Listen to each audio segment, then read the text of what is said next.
Mari kita berdoa sebelum kita mendengarkan firman Tuhan malam hari ini. Ya Tuhan, kami bersyukur kembali kepada Tuhan untuk pertemuan GCLC yang kedua malam hari ini.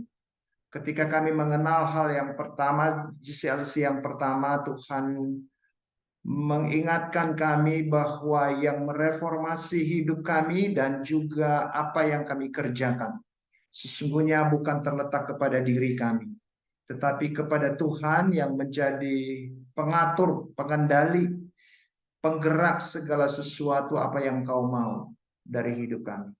Sehingga ketika kami mengalami kesulitan di sana sini untuk membangun, untuk mencoba mereformasi tentang hal apapun sekecil apapun dalam hidup kami, baik tentang diri kami maupun tentang diri keluarga kami, dunia kerja, gereja, dan juga bangsa dan negara kami.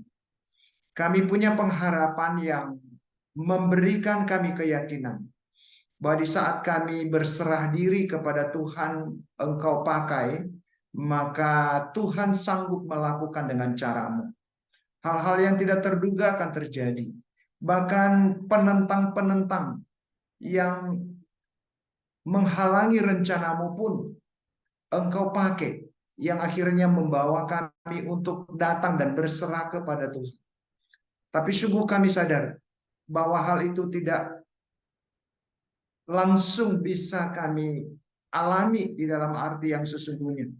Ketika Tuhan tidak hadir di dalam hidup kami, dan kami tidak hidup di hadapan Tuhan, karena Tuhanlah yang sesungguhnya membuat perubahan itu. Baik kami yang mereformasi, maupun dunia yang kami transformasi melalui karya nyata kami dan kehadiran kami. Malam hari ini kembali kami belajar bagaimana seorang tokoh Nehemia dan Ezra melakukan bagiannya di dalam anugerah Tuhan. Biarlah juga itu akan menginspirasi kami malam ini. Melihat hal-hal yang perlu direformasi dari hidup kami, mulai dari hidup kami, sampai kepada keluarga kami, dunia kerja kami, gereja kami, bahkan bangsa dan negara kami, dan dunia yang sedang kacau saat ini. Tuhan tolong kami untuk memiliki pengharapan bahwa ketika Tuhan di tengah-tengah kesulitan Engkau berkarya melalui dua tokoh ini, maka Engkau pun akan juga sanggup berdaulat melakukan hal yang sama di dalam hidup kami di zaman ini. Tuhan, terima kasih berkati pemaparan kebenaran firman Tuhan malam ini. Biarlah kami boleh menikmati bagian demi bagian yang membawa kami untuk semakin mengerti bagaimana kami mengalami pertolongan Tuhan, membuat hidup kami semakin dibentuk oleh Tuhan, merubah, membaharui dunia yang ada di sekeliling kami di zaman ini. Terima kasih Bapa, dalam nama Tuhan Yesus Kristus kami berdoa dan mengucap syukur kepada Bapa di surga. Amin. Iya, selamat malam saudara-saudara yang terkasih dalam Tuhan.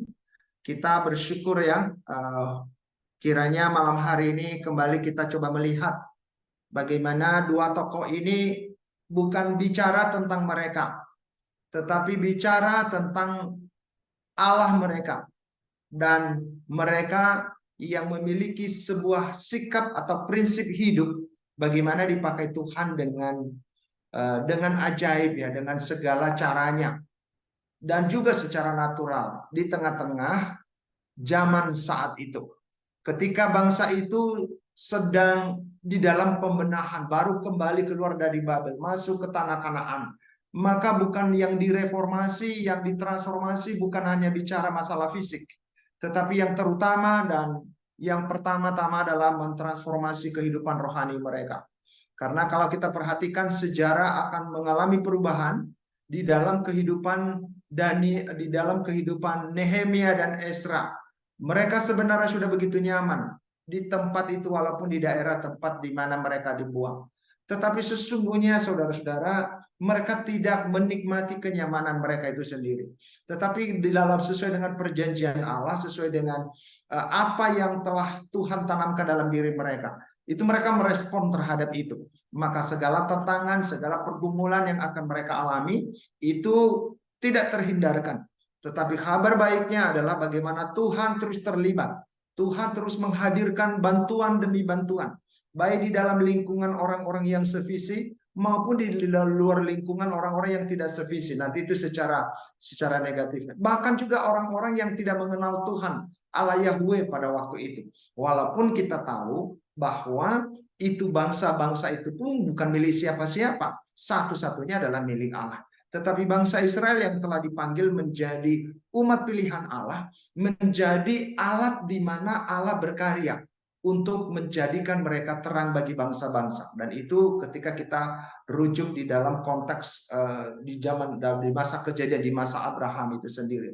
Tetapi silih berganti di dalam kegagalan jatuh bangunnya bangsa itu untuk taat dan setia. Itulah yang mereka alami. Mereka masuk di dalam pembuangan dan mereka mengalami berbagai proses kehidupan di sana, dan akhirnya tepat setelah 70 tahun Tuhan mengembalikan mereka ke Yerusalem, ke bait Allah yang telah dibangun sebelumnya.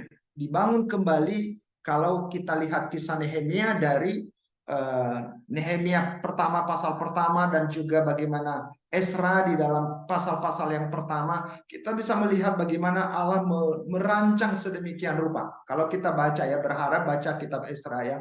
Tapi di kitab Nehemia itu langsung kita akan perhatikan di sana bagaimana Tuhan berkarya di dalam hidup orang-orang yang sebenarnya udah nyaman. Ya, tidak perlu cari apa-apa lagi secara pribadi gitu. Tetapi Tuhan bekerja menggelisahkan dia dan membuat dia bertanya tentang keadaan Yerusalem, temboknya yang sudah terbakar itu, dan juga orang-orang yang sedang ada di dalam tawanan. Itu yang kita lihat. Nah, hari Rabu yang lalu kita akan melihat kalau begitu, itu reformator yang mentransformasi itu tentang siapa? Dan kita melihat waktu itu tentang Allah yang bekerja di dalam hidup mereka. Dan tentang hidup mereka yang terlebih dahulu ditransformasi oleh Tuhan. Dibawa oleh Tuhan di hadapannya, di dalam persekutuan dengannya. Dibawa oleh Tuhan untuk melihat realita bait Allah dan juga sesama mereka, sesama orang Israel yang sedang di dalam kesukaran itu sendiri. Nah, secara praktis malam hari ini kita akan melihat beberapa hal penting apa yang menjadi di dalam PowerPoint. Kita sudah melihat ya raja-raja dalam kerajaan di zaman itu. Saya tidak akan bahas ini, nanti bisa lihat sendiri di PowerPoint. Kita akan melihat di dalam struktur kitab ini, Esra dan Nehemia. Jadi sebenarnya saudara, dikatakan kitab Esra dan Nehemia ini lebih banyak para ahli menyatakan bahwa yang mengarangnya adalah Esra itu sendiri. Tetapi ada juga menyatakan itu ditulis oleh Nehemia gitu. Nah, dua kitab ini saudara, itu bicara tentang beberapa pokok pikiran atau pokok pembahasan. Di dalam bait Allah baru, ya Esra 1 sampai 6 itu bicara tentang bait baru. Jadi setelah terbakar tembok Yerusalem itu sendiri, sudah hancur sedemikian rupa, bagaimana Allah melalui Nehemia, melalui orang Israel pada waktu itu dibangun kembali itu tembok-tembok itu. Tapi bukan hanya cukup membangun secara fisik, tetapi dibangun peraturan baru. Nah, itu yang kita lihat ada Torah, Esra. Kalau kita perhatikan nanti di dalam tokoh Esra, di dalam Esra 7 sampai 10 kita akan melihat secara detail nanti di sana. Tetapi kalau kitab Nehemia di dalam 13 pasalnya, maka kita juga melihat tentang bahwa Nehemia menceritakan di dalam kitabnya itu kota baru dan tentang kota baru dan tentang masyarakat baru. Nah, yang menarik kita perhatikan di sini saudara, bahwa Esra dan Nehemia dua pribadi yang sangat saling berkolaborasi di dalam mengerjakan pembangunan itu sendiri. Dua figur ya, atau dua bagian profesi. Kalau kita melihat tadi Nehemia adalah orang yang terjun di dalam pemerintahan raja. Tetapi Esra dikatakan dia seorang imam yang di dalam Taurat Tuhan itu memiliki satu tanggung jawab membangun satu kehidupan di bait Allah. Membangun tatanan kehidupan kerohanian di bait Allah itu yang menjadi pusat kehidupan. Dan dari sana akan muncul kehidupan yang mengalir untuk didemonstrasikan di berbagai lini kehidupan mereka pada saat itu. Jadi dua kitab ini adalah dua kitab yang kalau kita mau pahami pesan secara utuh, kita bisa harus melihat di dalam dua kitab ini, yaitu Esra dan Nehemia itu sendiri. Maka kenapa kita melihat dua tokoh ini menjadi satu hal yang spesial di dalam pemaparan kita, saudara, kita akan melihat bahwa di dalam bagian ini mereka adalah orang-orang yang melakukan perannya maksimal, menggerakkan semua komunitas ini, komunitas umat pada waktu itu dari sisi tanggung jawab masing-masing. Dari sisi pemerintahan, dari sisi kehidupan di bait Allah, dari sisi bagaimana menggugah kembali mereka, menemukan Allah di dalam kehidupan mereka, maka dua tokoh ini menjadi dua tokoh yang sangat menarik untuk kita bisa pelajari. Nah, kenapa demikian? Ini menjadi sebuah hal yang penting. Kita akan melihat bahwa kalau komunitas alumni kita atau kalau komunitas Kristen misalnya di tengah-tengah dunia ini, kita akan melihat bahwa peran itu tidak lebih penting peranan pendeta atau orang-orang yang full time di dalam penyerahan dirinya kepada Tuhan seperti kami. Tetapi justru kita melihat di dalam porsinya orang-orang seperti Nehemia juga adalah memberikan peranan yang sangat penting. Bahkan kalau kita lihat di dalam pergerakan Lausan, ya, di dalam pergerakan bagaimana pelayanan di dunia marketplace itu bisa dijangkau semaksimal mungkin.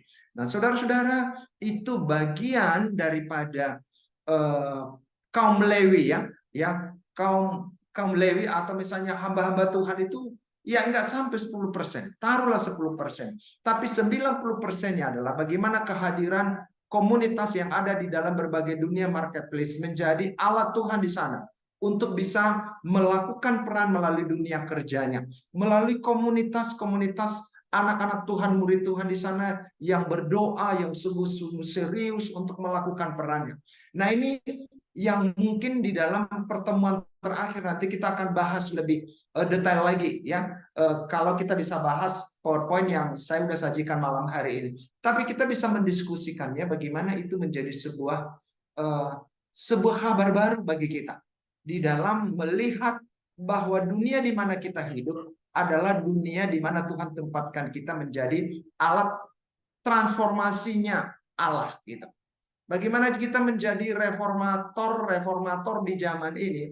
Kita tidak hanya sekedar untuk melihat kepada diri atau melihat kepada sesuatu, ya ini sudah cukup, atau mungkin pasrah dengan keadaan. Ya udah, kalau terjadi terjadilah, tapi kalau nggak terjadi juga ya itu nggak apa-apa. Sebelum saya terganggu, maka saya tidak perlu melakukan apa-apa. Nah, saya pikir ini satu sikap yang tidak tepat dan tidak pernah terjadi apa-apa kalau kita tidak terlibat. Memang kita meyakini Tuhan pakai banyak cara membaharui dunia ini. Tetapi di dalam sejarah kehidupan, perjanjian lama dan perjanjian baru, memang dia memakai manusia ciptaannya itu. Dia memakai umatnya. Dia memakai murid-muridnya. Nah, memang nanti ketika kita tidak dipakai Tuhan secara efektif, ya dia bangkitkanlah yang lain gitu. Kalau di dalam membangun bait Allah ini sendiri pun, perhatikan bagaimana peran misalnya Raja Kores, ya, bagaimana Jerubabel, dan bagaimana orang-orang yang dikatakan mungkin ini pengacau-pengacau, tetapi justru kehadiran pengacau-pengacau, saudara, ini yang membawa Esra, ini yang membawa Nehemia kepada Tuhan. Nah, kadang-kadang kan kalau kita lihat pengacau kan kita melihat dari sisi pengacaunya gitu. Tetapi justru di dalam kondisi tantangan seperti ini, disinilah kita menikmati bagaimana betapa indahnya dan betapa berpengharapannya kita di hadapan Tuhan yang bisa merekayasa segala hal yang buruk itu terjadi bagi kehidupan kita. Nah, saudara-saudara, kalau situasi politik beberapa hari belakang ini kan kita kan melihat misalnya ya tentang bagaimana tentang cawapres gitu, bagaimana masalah umur gitu, lalu bagaimana orang, perhatikan aja media sosial, ada orang yang masih berpikir positif, tapi tidak sedikit orang juga yang mengutuk gitu. Bahkan tidak sedikit orang mengatakan ini apa namanya itu apa namanya itu orde baru yang kedua gitu. Nah, itu tergantung gitu. Tapi saudara-saudara, kalaupun itu terjadi, apakah dunia ini kiamat? Saya pikir tidak. Sepanjang dunia ini berjalan dan Tuhan ada di dalamnya dan anak-anak Tuhan ada di dalamnya, Tuhan melakukan sesuatu yang mungkin kita tidak terduga. Sering orang berspekulasi, termasuk para pengamat politik.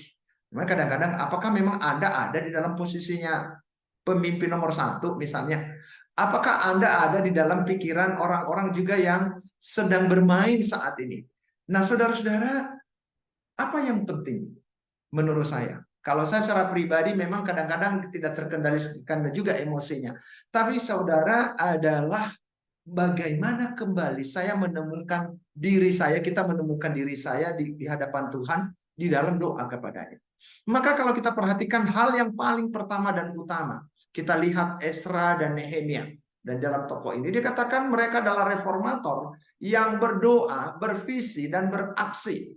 Ya, nanti kita akan melihat bagian-bagian ini. Yang berdoa dalam arti bahwa seketika mereka mendengar bagaimana kondisi Yerusalem yang tembok-temboknya sudah runtuh itu, sudah terbakar itu, tidak bisa difungsikan lagi dengan benar gitu. Bagaimana orang-orang yang sedang dalam tawanan di sana? Secara pendekatan kan bisa aja lobby-lobby Nehemia melakukan ini dan itu. Bisa aja, dan itu tidak salah. Tetapi menjadi salah ketika akhirnya Nehemia hanya melihat kekuatan di situ. Seberapa besar kekuatannya, apalagi dia ini masih dalam penataan awal. Ini juga masih ada musuh-musuh juga, ada pro dan kontra juga di dalam komunitas bangsa Israel itu sendiri. Menebak hati raja juga kita nggak ngerti, mau nggak dia peduli, ya. Tapi kalau kita perhatikan kisah itu, kita akan melihat bahwa di balik semua kondisi kemungkinan dan ketidakmungkinan, ada Allah semesta alam. Makanya di dalam doanya Nehemia, Allah semesta alam, Allah Yahweh yang berjanji, Allah Yahweh yang memberikan pengampunan, yang memberikan pemulihan, dan melakukan hal-hal yang tidak terjangkau oleh pikiran manusia. Maka ketika Nehemia mengerti tentang pribadi Allah seperti itu, maka apa yang dilakukannya sebelum dia beraksi gitu, sebelum dia dikuasai oleh visi itu, untuk meneliti nanti, untuk mencari mana tembok-tembok yang harus dibangun itu, dia membangun satu kehidupan yang pertama-tama di dalam doa. Nah, ini menjadi sebuah hal yang mungkin jadi klise, tetapi tidak menjadi sebuah hal yang klise ketika kita melihat dunia yang ada di sekitar kita. Ketika kita punya persoalan, punya pergumulan, kita beraksinya apa yang duluan? Kita beraksi duluan untuk mencari wajah Tuhan dan melibatkan Tuhan, mencari isi hati Tuhan. Atau karena kita punya pengalaman, kita punya strategi, kita punya teman, kita punya koneksi, lalu pikiran kita, mari kita pikir baik-baik ini, pikiran kita lebih tertuju kepada alat-alat itu.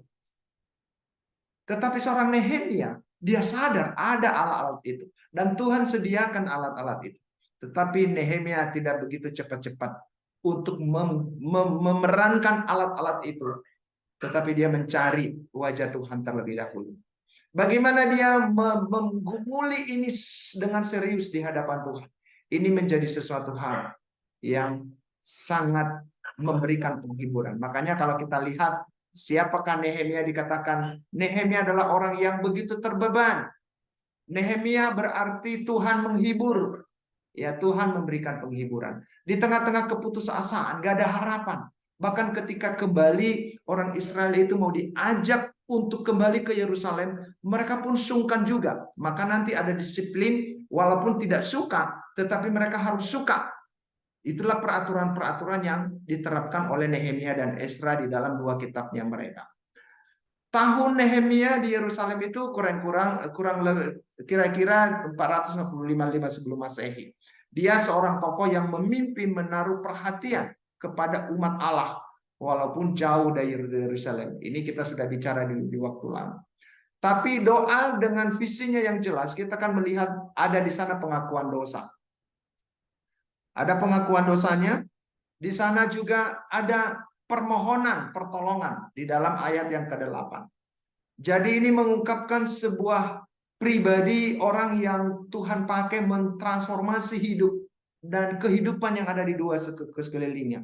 Adalah dia menemukan hal-hal itu di dalam pergumulannya dengan Tuhan. Tindakan nyata kalau kita perhatikan ayat 2, pasal 2 ayat 1 sampai dengan 20. Kita akan melihat bahwa dia bukan hanya sekedar berdoa, tapi dari doa yang sungguh-sungguh menghasilkan sebuah tindakan yang nyata. Jadi sama halnya misalnya ya, Walaupun nanti kita nggak ada jadi jaminan. Kita sedang bergumul tentang pekerjaan. Tetapi apakah cukup berdoa? Tidak. Hanya kita harus memiliki keahlian. Ketika ada orang yang mencari teman hidup, apakah cukup mendoakan? Atau cukup mencari koneksi gitu? Tapi tanpa menyatakan bisa nggak? Nggak kesampaian. Jadi ini kita bisa melihat di sini. Yang utama adalah Allah. Dan alat yang dimana Allah bergerak, itu harus bergerak juga untuk memanfaatkan segala sarana yang Tuhan pakai. Di dalam kehidupan kita sehari-hari, sering sekali kita memisahkan dunia kita dengan kehidupan rohani kita. Tetapi di dalam Nehemia, ketika dia melihat bahwa spiritualitasnya, kerohaniannya menjadi satu kerohanian yang Tuhan taruh di dalam hatinya, maka itu menghasilkan sebuah tindakan nyata yang membuat dia bisa melakukan. Doa harus dilanjutkan dengan tindakan. Tindakan Nehemia menunjukkan bahwa ia telah mendoakan dan menggumulkan apa yang harus ia lakukan. Jadi bukan tindakan duluan, tetapi bagaimana menemukan semangat itu, beban itu, visi itu di dalam doa. Saya berpikir mungkin tembok Yerusalem mana yang kita harus bangun sekarang? Kesukaran-kesukaran apa yang sedang dialami oleh masyarakat kita, bahkan kita sendiri. Sisi-sisi hidup yang menggambarkan sedang ditindas, sedang di dalam tercela. Mungkin tercela karena kita sedang berkanjang di dalam dosa. Tercela karena kita hidup di dalam berbagai kehidupan di dalam kemunafikan, di dalam kepura-puraan, atau mungkin hal-hal yang lain. Jadi teman-teman, mari kita beralih ya kepada pemahaman bahwa itu tembok Yerusalem yang mana sekarang? Bait Allah yang mana yang harus saya bangun? Mungkin tentang diri kita, mungkin tentang keluarga kita, mungkin tentang dunia kerja kita, mungkin tentang gereja kita, atau tentang bangsa kita. Tapi di sini kita akan melihat kita seperti Nehemia, dia bagaimana menemukan itu di dalam pergumulannya di dalam doa. Sehingga ketika dia bertindak, maka dengan mantap dia melakukan itu. Nah, kalau kita perhatikan nanti kenapa demikian, berkali-kali dia katakan, bukan karena kekuatan mereka, tetapi karena kehadiran Tuhan yang ada bersama-sama dengan mereka. Karena kuasa Tuhan yang bisa menyikapi, menghalau segala musuh-musuh mereka. Bahkan membalikan segala pergumulan itu menjadi sebuah bukti nyata bahwa orang ini tidak siapa-siapa. Tetapi Allah mereka adalah segala sesuatunya di dalam hal bertindak. Allah yang mampu untuk melakukan. Tindakan dalam kedaulatan Tuhan, kita perhatikan Nehemia berdoa selama kira-kira 4 bulan. Ya, kita lihat itu di dalam pasal 2 ayat 1. 4 bulan. 4 bulan itu ya. Masalah sensitif adalah Raja Artasasara sudah menghentikan pembangunan tembok Yerusalem sebelumnya. Kita perhatikan itu di Esra 4 ayat 11 dan 21. Nehemia yang sudah mencanangkan untuk bertindak hari ini, ya sengaja menunjukkan muka yang sedih supaya ditanya oleh raja. Jadi kadang-kadang mengekspresikan sesuatu yang akhirnya orang lain berespon, itu pun dipakai oleh Tuhan. Nah, ini apa yang menarik di sini saudara-saudara, bahwa ketika kita melakukan segala hal-hal yang sederhana ya, atau yang kadang-kadang mungkin nggak normal secara natural gitu ya, di dalam di dalam kehidupan kita. Tetapi ketika kita melakukan itu di dalam rangka kebersamaan kita dengan Tuhan, disitulah kita melihat bagaimana Tuhan memakai semua itu. Dari manalah tahu raja bahwa ini kok Nehemia ini murah mukanya gitu. Ya sebenarnya kan yang penting nggak usahlah diperhatikan murah, entah dia lagi sakit gigi kali, atau lagi sakit perut misalnya, atau pergumulan apalah gitu. Nggak perlu direspon. Tetapi kenapalah raja bisa bertanya? Yang akhirnya nanti itu menjadi titik awal bagaimana Nehemia itu menceritakan kegelisahannya dari pergumulannya tentang bangsa itu sendiri. Nah, saudara-saudara, siapa yang bisa membuat itu? Ada sistem yang ampuh untuk membuatnya kah? Nanti kita bisa diskusi gitu. Tetapi kalau kita perhatikan itu bagaimana hal-hal yang ekspresi yang sederhana itu pun boleh diabaikan manusia pun itu Tuhan pakai. Dan apa itu keadaan itu membuktikan apa saudara-saudara? Membuktikan sekali lagi dan berkali-kali dan seterusnya bahwa Allah tidak pernah membiarkan Nehemia menjalani perjuangan itu sendirian. Allah hadir ketika dia tidak berdaya. Allah merencanakan sesuatu yang membawa Nehemia nanti dalam pengharapan. Sehingga ini menjadi sebuah hal yang akan menolong kita di tengah-tengah kesulitan saat ini. Gimana ya kita bisa membedakan di tengah-tengah dunia politik masyarakat kita saat ini, gimana caranya ya? Yang kadang-kadang tadi seluruhnya hati udah berkobar-kobar, tapi kok lain yang dilihat. Nah, makanya kalau kita hanya melihat fenomena, tunggu dulu, jangan langsung bereaksi. Tetapi coba dulu bawa itu di hadapan Tuhan. Coba dulu pikirkan. Mungkin juga persoalan-persoalan diri kita sendiri. Perubahan-perubahan yang kita harapkan untuk perubahan di dalam karakter kita, di dalam hubungan kita dengan orang lain. Mungkin kita melihat sisi-sisi yang kita hanya lihat secara manusiawi. Tetapi justru ketika kita melihat di dalam sisi di mana Tuhan hadir di sana, di sini sekalipun kita ditanda melihat, tidak melihat nanti, tetapi Allah membuat kita bisa melihatnya. Itulah nanti yang dilakukan oleh Nehemia ketika dia melakukan penyelidikan dengan baik. Saudara-saudara, kita tidak tahu kapan Nehemia ini berjanji kembali, tetapi dikatakan bahwa dia berjanji seperti yang dikatakan di dalam pasal 13 ayat yang ke-6. Nehemia meminta raja memberikan juga surat-surat. Ya, kita akan melihat itu. Bukan seketika dia berdoa tadi, seketika dapat visi itu, lalu dia beraksi.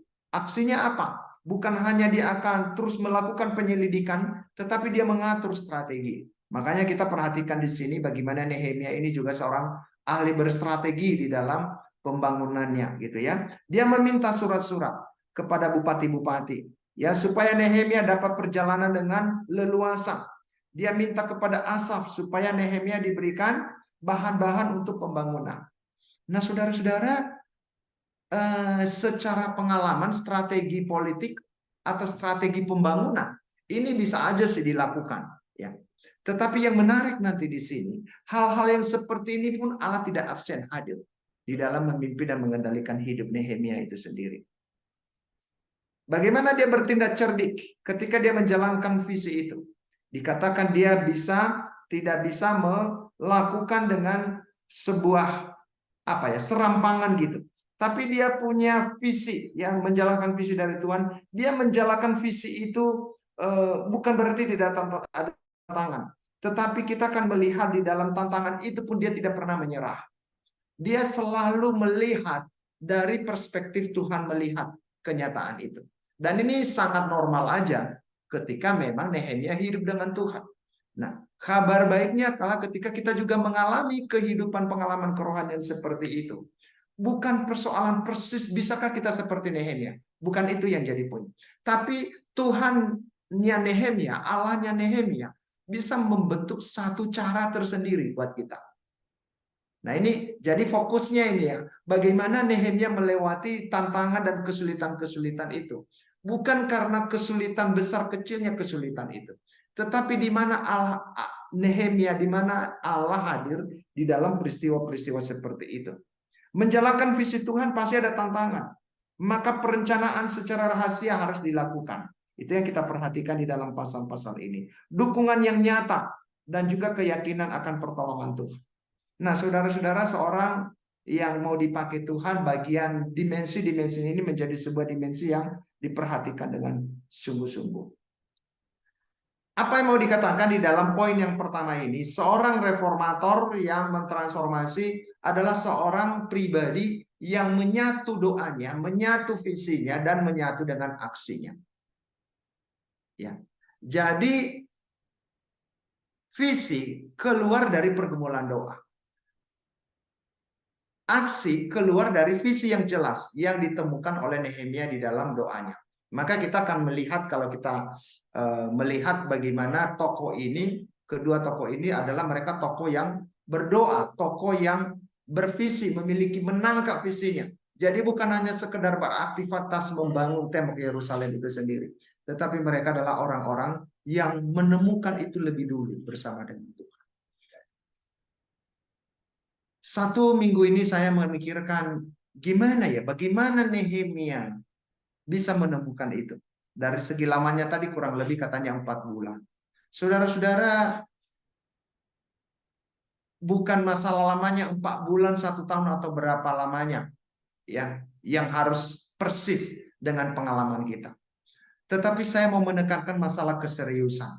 Seberapa serius kita mencari wajah Tuhan di dalam doa, atau hanya sekedar doa-doa. Seberapa serius kita membawa pergumulan-pergumulan kita, kegelisahan kita, tantangan demi tantangan dalam kehidupan kita. Sehingga kalaupun itu belum ketemu jalan keluarnya, kita tidak pernah menyerah. Karena kita tahu Tuhanlah yang mengizinkan keadaan itu kita alami dalam hidup ini. Dan itu yang membuat Nehemia terus bergantung kepada Tuhan secara pribadi. Saya berkisah dengan meninggalnya pendeta Jalimin Sirait. Itu kemarin dia meninggalnya di Jakarta, teman-teman. Dia menghadiri pesta keluarga di sana. Itu hari Senin masih olahraga bersama dengan ibu istrinya. Tapi hari Selasa paginya katanya sesak. Akhirnya jantung gitu. Ya udah meninggal seketika, dibawa ke rumah sakit sudah tidak tertolong lagi. Nah, kami kemarin baru sampai di STT mendengar itu di bandara. Bapak Pendeta Julimin sudah meninggal. Nah, kenapa ini menjadi pergumulan tersendiri keluarga di STT? Sudah 8 tahun dia melayani gitu. Dan saudara-saudara, Rabu yang lalu, hari Senin yang lalu kita rapat dosen. Dan dia menyampaikan beberapa hal yang memikirkan bagaimana visi STT ini menjawab kebutuhan lokal di STT Trinity Parapat. Salah satu dikatakan bahwa kita akan mengikuti semua aturan-aturan pemerintah. Tapi perhatikan yang jauh lebih besar, lebih penting daripada peraturan pemerintah. Bagaimana STT hadir untuk menjawab kebutuhan lokal dari daerah-daerah di mana STT Trinity hadir. Apakah di sekitar Samosir, Tobasa, Simalungun, Sumatera Utara, dan juga seluruh Indonesia. Bagaimana itu terjadi? Gitu. Karena kita nggak bisa mengeksekusi semua. Dan itu sangat-sangat nancap di dalam pemikiran kita. Nah, saudara, ini sudah lama didengungkan. Tetapi itulah pesan terakhir kemarin di dalam pertemuan kita. Saudara, ini kegelisahan di dalam hati beliau sudah lama. Karena dia dosen Islamologi dan agama-agama suku. Oleh karena itu dia tahu persis apa yang sedang terjadi di Sumatera Utara ini. Termasuk juga bagaimana kondisi kekristenan yang tidak begitu memadai untuk memberikan pengaruh, mentransformasi. Jangankan ditransformasi dari sisi rohani, mungkin semakin ditransformasi kepada nilai-nilai duniawi gitu. Jadi semakin serupa dengan dunia ini. Itulah gambaran daripada hidup kekristenan. Tapi saudara, yang menarik adalah ada orang yang punya visi, dan itu tidak mungkin ditangkap kalau kita tidak punya kepekaan. Di dalam bagian itu kita akan melihat kepemimpinan dengan reformator yang melibatkan komunitas ikut berkarya. Ya. Reformator yang melibatkan. Tadi kalau kita lihat bagian yang pertama, apa yang kita lihat di dalam diri Nehemia dan juga tokoh Esra, nanti Esra sih di dalam bagian-bagian ke bawah yang lebih eksplisit menyangkut bait Allah. Tetapi ini tokoh Nehemia sepertinya akan muncul di sini. Tetapi jangan salah, ketika Nehemia sudah merencanakan ini, kalau kita lihat ke Esra, justru Esra sudah mempersiapkan tatanan seperti apa nanti itu. Kalau Nehemia sudah bangun tembok-tembok itu nanti yang sudah terbakar itu, kalau ada konsolidasi dengan umat itu, bagaimana bait Allah itu nanti ditata, dibuat aturan-aturan baru, dan ditantang orang itu untuk bisa kembali sungguh-sungguh serius kepada Tuhan. Nah, itu yang dibicarakan di dalam Esra. Nah, saya sengaja untuk membawa itu di bagian akhir supaya nanti kita lebih dekat bagaimana mengaplikasikannya dalam kehidupan kita. Tapi ketika kita memperhatikan di sini bahwa Nehemia menyadari pembangunan ini, transformasi ini tidak terjadi dengan sendirian tangannya mengerjakannya. Tetapi dia memberikan sebuah cara bagaimana dia melibatkan komunitas untuk ikut berkarya. Nah, disinilah dia berperan sebagai pemimpin. Kita perhatikan kepemimpinannya dengan teladan, ya, dengan teladan. Imam besar Eliasib dan para imam memberikan teladan, ikut bergotong royong. Umat kadang didefinisikan dari tempat asal mereka, kadang-kadang di garis keturunan. Jadi itu kalau kita baca Nehemia itu sendiri. Masalah-masalah kesombongan juga ini menjadi tantangan tersendiri, saudara-saudara. Tetapi disinilah nanti kesempatan bagaimana memberdayakan komunitas yang sevisi. Jadi di mana-mana selama kita hidup di tengah-tengah dunia yang sudah jatuh ke dalam dosa ini, itu tantangan itu, musuh itu tidak pernah akan sirna gitu. Tetapi yang bisa kita lakukan adalah bagaimana kita membuat itu bisa melewatinya dengan membangun kekuatan bersama dengan orang-orang yang tadi itu ya. Prinsipnya tadi di bagian pertama itu bagaimana Nehemia menjadi orang yang sungguh-sungguh dikuasai oleh kehidupan doanya, visinya dan juga aksinya yang akan muncul dalam perencanaan-perencanaannya nanti. Dari perencanaan itu bagaimana seorang Nehemia dengan melibatkan orang banyak ya. Kita bisa melihat juga masalah-masalah kesombongan di sana muncul bisa di pasal 5. Di pasal 9 di ayat-ayat itu diceritakan bagaimana orang-orang yang menghadang ya menemukan masalah dari komunitas umat itu sendiri, baik dari dalam maupun dari luar gitu. Tapi kita perhatikan para pemuka-pemuka yang tidak mau turun tangan itu, ya mereka tidak punya bagian. Itu yang dikatakan Nehemia. Tetapi para pemimpin yang lain dengan sukarela ada yang membantu. Jadi di sini kita perhatikan bahwa tidak menyerah ketika ada tantangan. Wah ini teman ini nggak suka dengan bagian visi ini. Jangan-jangan ini bukan kehendak Tuhan. Tunggu dulu, belum tentu. Tetapi ketika kita sudah menemukan itu menjadi sesuatu hal yang sangat sangat jelas dari Tuhan, maka Tuhan yang berkuasa nanti akan menghasilkan, akan membawa orang-orang yang bisa menolong kita di dalam mengerjakan pekerjaan itu dengan sebaik-baiknya. Kecerdikan dalam pengaturan, ya para pekerja diatur untuk bekerja dekat dengan rumah mereka. Memainkan motivasi para pekerja untuk bekerja dengan lebih sungguh-sungguh lagi. Itu bagaimana seorang Nehemia di sana memiliki sebuah strategi. Tidak ada satupun bagian yang tidak terlibat, tetapi dia membuat semua orang menjadi pemain, bukan menjadi hanya menonton gitu. Nah, ini yang menarik bahwa di dalam kehidupan di dalam kehidupan komunitas kita pun jangan kita sekecil apapun perannya, pasti dia punya kemampuan. Ya. Pasti dia punya kemampuan. Nah, disitulah kita melihat bagaimana kemampuan itu kita bisa kelola. Bagaimana perkenan itu kita bisa melihat juga dia melibatkan perkenan Allah. Catatan-catatan nama-nama ini menunjukkan perkenan Allah terhadap apa yang sudah dilakukan oleh umat itu sendiri. Ya. Nah tadi saya sudah katakan bahwa ketika kita menjalankan pembangunan itu tidak berarti bahwa tidak ada tantangan. Kalau kita lihat bagaimana seorang reformator berhasil melalui tantangan, ya kita mulai lihat bagaimana kecemoohan ya ini dalam poin-poin ini nanti bisa kita masuk dalam tanya jawab. Tetapi dikatakan tantangan dari luar, ya bagaimana cemoohan menjadi bagian yang mereka temui pada waktu itu. Ya musuh-musuh Nehemia hanya berani mencemooh, mengancam, ya, tetapi dikatakan tidak berani menyerang karena Nehemia merupakan pejabat yang ditugaskan oleh raja pada waktu itu. Apakah mereka hendak membawa persembahan? Ya mungkin berarti apakah mereka akan membangun tembok tersebut hanya dengan doa. Nah ini cemoohan yang ditujukan kepada Nehemia.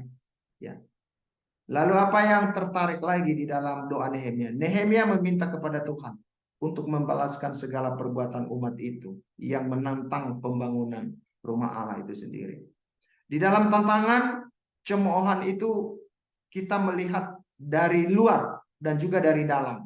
Ya, kita melihat dari sekeliling mereka, ya dari masalah-masalah dari segala pihak. Ya, orang udah kelelahan, orang udah capek, ya protes Ini kami ini sudah kehabisan ini, sudah kehabisan ini. Bahkan juga ketika ada perlakuan-perlakuan yang sangat tidak terpuji, ya. Dan itu yang membuat Nehemia nanti memiliki sebuah sikap bagaimana membebaskan umat yang sudah dipiutangin oleh para pejabat-pejabat pada waktu itu. Jadi kalau kita lihat ya, masalah korupsi ini, masalah memeras rakyat ini udah sejak dulunya dari sononya itu terjadi. Makanya kalau kita perhatikan ini tidak pernah bisa. Sekarang yang bisa kita lakukan di dalam situasi seperti ini, bagaimana kita tidak menjadi pemainnya, bagaimana kita tidak menjadi korban. Nah, itu kembali lagi kalau kita ada di dalam posisi seperti prinsip hidup Nehemia itu sendiri. Melalui tantangan, kita akan melihat bagaimana mereka melewati masa-masa itu. Dan saudara-saudara, itu bukan hanya sekedar, bukan hanya mereka terus berdoa, tapi ada strategi gitu. Bagaimana mereka mendengar keluar seorang Nehemia yang mentransformasi, membuat sebuah perubahan di tatanan kehidupan masyarakat itu. Bagaimana Nehemia menanyakan keluhan-keluhan itu, apa keberatannya, jadi dibuat sebuah analisa masalah yang sedang dihadapi oleh Nehemia. Apa yang kita perhatikan di sini, seorang reformator yang namanya Nehemia di sini, bukan hanya dia bergerak untuk menyerang membereskan persoalan-persoalan di luar, tetapi persoalan-persoalan di dalam pun itu juga menjadi sebuah hal yang dipikirkan oleh Nehemia. Nanti secara detailnya nanti teman-teman bisa lihat ya. Nah, kalau kita perhatikan tantangan apa gitu. Dari dalam misalnya ada keluhan ya, kita akan melihat itu hal-hal itu. Ya, tindakan-tindakan perbaikan kita akan perhatikan di dalam pasal-pasal pasal 4 sampai dengan pasal yang kelima. Tantangan terhadap diri sendiri, saudara. Kita perhatikan konteks pekerjaan. Ya, hampir selesai. Lalu musuh mencoba menakut-nakuti Nehemia. Nah, ini nih. Jadi ketika tadi masalah tembok dihalang-halangi, orang-orang yang ikut membangun pun dihalang-halangin, tetapi sekarang langsung kepalanya ini dirongrong gitu. Nehemia itu sendiri dibuat berbagai siasat. Tetapi saudara-saudara, intinya nanti kita melihat bagaimana Nehemia itu bisa melewati itu dengan hikmat Tuhan, dengan pertolongan Tuhan. Nah, sejauh ini kok bisa ya? Kira-kira kekuatan Nehemia apakah di dalam kelihayannya? Tuhan sediakan berbagai alat-alat untuk itu. Tetapi lagi-lagi kita perhatikan bagaimana peran dan keterlibatan Tuhan. Sejak awal dia memulai pembangunan itu, sampai nanti akhirnya dia bersama dengan Esra membuat tatanan baru, membuat masyarakat baru, membuat peraturan baru di tengah-tengah kota yang sudah hancur itu, yang sudah tidak ada pengharapan lagi.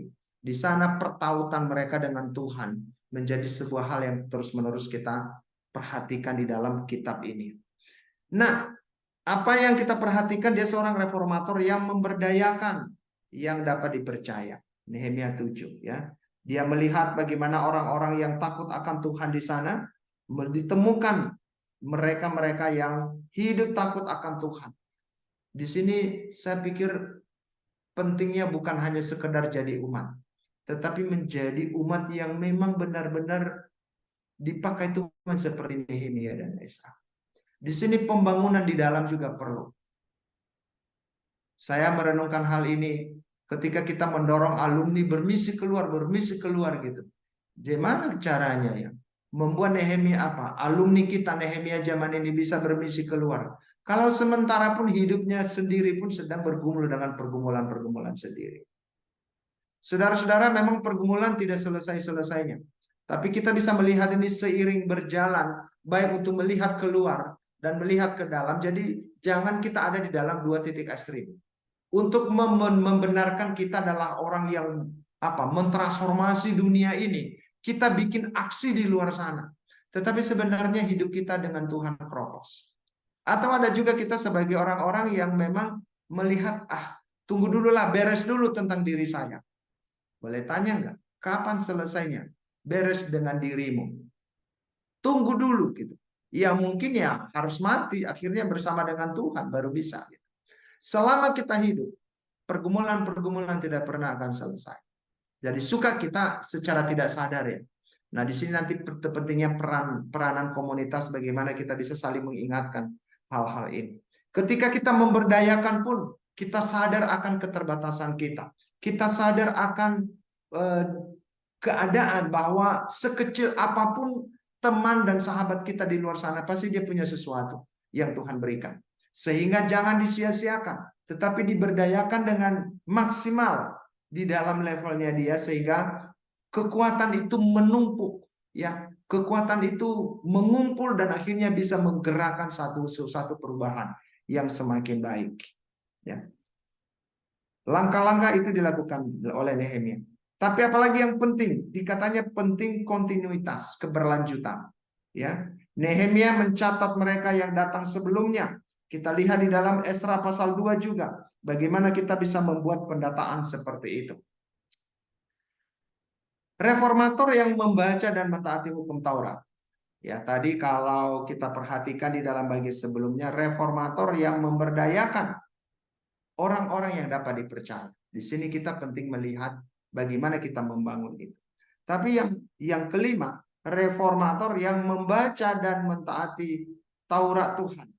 Kita perhatikan Nehemia 8. Bagaimana ketika selesai semua ininya, sarananya, maka apa yang penting di sini nanti kita melihat peran Esra, ya, yang kita perhatikan juga di dalam kitab Esra nantinya.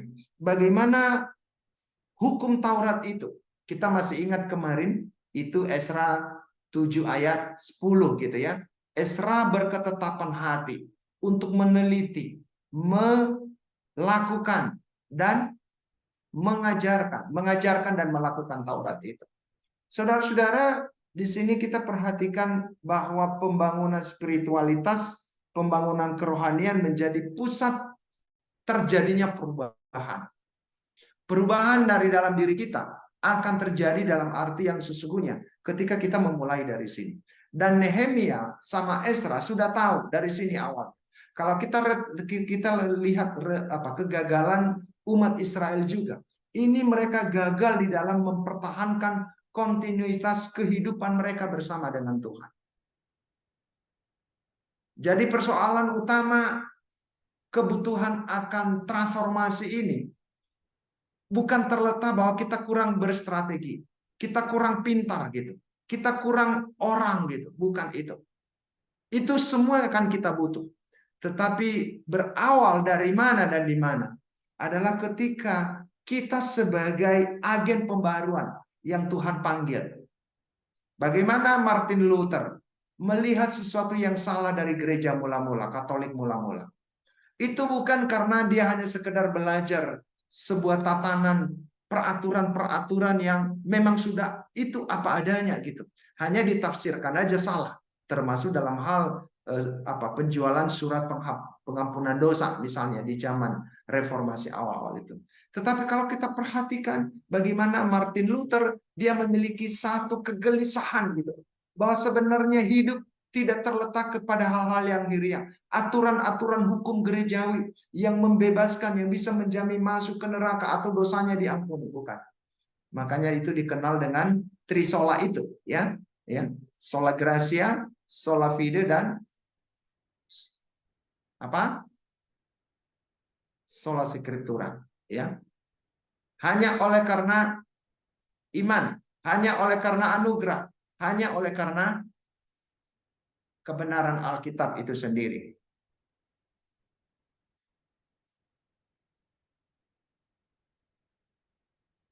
Saudara-saudara, kita perhatikan bagian ini menjadi sebuah hal yang sangat penting untuk kita pikirkan di zaman ini. Perubahan akan zaman ini akan terus semakin hari semakin gila perubahannya. Kadang-kadang yang benar pun jadi tidak benar, yang tidak benar terlihat benar, atau berbagai hal. Dan itu perubahannya begitu cepat. Nah, lihat nanti di dalam pembangunan, dalam suasana politik di masyarakat saat ini. Tapi saudara-saudara, yang membuat itu bisa kita deteksi dan bagaimana kita bersikap, bagaimana kita tidak menjadi orang yang semakin memperkeruh keadaan. Yaitu ketika kita kembali di dalam satu kesetiaan kita. untuk bisa menemukan kebenaran firman Tuhan yang berkorelasi tentang hal-hal itu. Menemukan iman, menunjukkan sebuah ketaatan bagaimana sesuatu itu menjadi dimulai pemahamannya dari bagaimana kita memahami ini di hadapan Tuhan. Sehingga kalaupun kita menyatakan salah atau kalau kita pun melihat nanti berbagai media sosial yang begitu gila itu, apakah mengangkat hal-hal yang positif, apakah mengangkat hal-hal yang buruk, apakah pro sana pro sini dan segala macam. Saudara-saudara, kita tetap jadi hidup normal. Ada teman saya, saudara-saudara, itu mereka konflik di keluarga. Suami istri berseberangan. Ini membela yang seberang dan yang seberang sana dan seberang sini. Nah, ini menjadi sebuah persoalan gitu. Karena udah langsung emosi itu, pikiran itu. Nah, itu beberapa waktu yang lalu juga ini menjadi diskusi kita di rumah ya waktu kita saat teduh gitu. Lalu ya kita kan bertanya, cara pandangnya kan bisa berbeda-beda. Nah, tetapi bagaimana kita melihat hal ini menjadi sebuah hal yang akhirnya jernih kita memikirkannya. Kalau kita memperhatikan bagaimana menemukan firman Tuhan, menemukan persekutuan dengan Tuhan, melihat ini menjadi sesuatu hal yang serius. Kesalehan pribadi akan menjadi kesalehan sosial. Kalau semakin banyak orang melihat dimensi spiritual ini menjadi fondasi untuk melihat tatanan dunia yang rusak, untuk melihat tatanan dunia yang begitu cepat perubahannya, untuk melihat tatanan dunia yang kita tidak mengerti secara persis, seakan-akan kita menjadi pengamat, tetapi pengamatan kita pun tetap salah. Dan disinilah kita tidak boleh memutlakan kita punya sikap di tengah-tengah persoalan-persoalan kehidupan masyarakat saat ini. Pembangunan bangsa, pembangunan gereja misalnya, pembangunan kehidupan komunitas di kekristenan di daerah-daerah tertentu. Saya semakin berpikir sekarang ini ketika saya melihat ada teman-teman hamba Tuhan yang terjebak di sana sini. Saudara, ya mungkin ini menjadi sesuatu hal yang akhirnya hilang ya. Akhirnya persoalan yang tidak pernah habis-habisnya. Tapi kalau kita hanya menghabiskan pikiran kita dengan kenyataan-kenyataan itu, nanti belum ngapa-ngapain, kita sudah menyerah gitu. Bahkan kita sudah memperburuk situasi kehidupan kita, bahkan situasi kehidupan orang lain. Nah, saya mengajak kita untuk memikirkan hal ini dengan serius, saudara-saudara. Ketika kita bisa melihat bagaimana hal itu memiliki sebuah komitmen, ya, di dalam bagian yang keenam nantinya, reformator yang berdoa dan berkomitmen kepada Tuhan. Bagaimana buah dari firman Tuhan, buah pertobatan itu menjadi sesuatu hal yang dimulai dari sana. Perubahan di dalam diri sendiri akan menolong untuk bisa melihat perubahan di sana akan terjadi. Dan yang melakukan itu adalah Allah itu sendiri. Kita sadari kita hanya adalah Allah yang membuat segala sesuatunya bisa berubah di dalam kehidupan kita. Buah dari firman Tuhan itu pertobatan. Buah dari firman Tuhan itu adalah umat yang mengakui dosa mereka dan dosa nenek moyang mereka. Itu kita bisa melihat juga di dalam pasal yang kedua Nehemia. Buah doa dan komitmen itu, kembalinya Taurat Tuhan dibacakan, dijadikan sebagai pedoman hidup bagi masyarakat baru di kota baru itu. Pedoman hidup, aturan-aturan bagaimana mereka hidup dalam hubungan dengan Tuhan dan hubungan dengan semua komunitas dekat dan jauh di dalam kehidupan mereka. Bahkan musuh-musuh mereka. Itu menjadi sesuatu hal yang bisa dilakukan ketika mereka hidup di dalam pengakuan yang sungguh-sungguh. Saudara, kita akan melihat di dalam, kenapa goyang-goyang ya?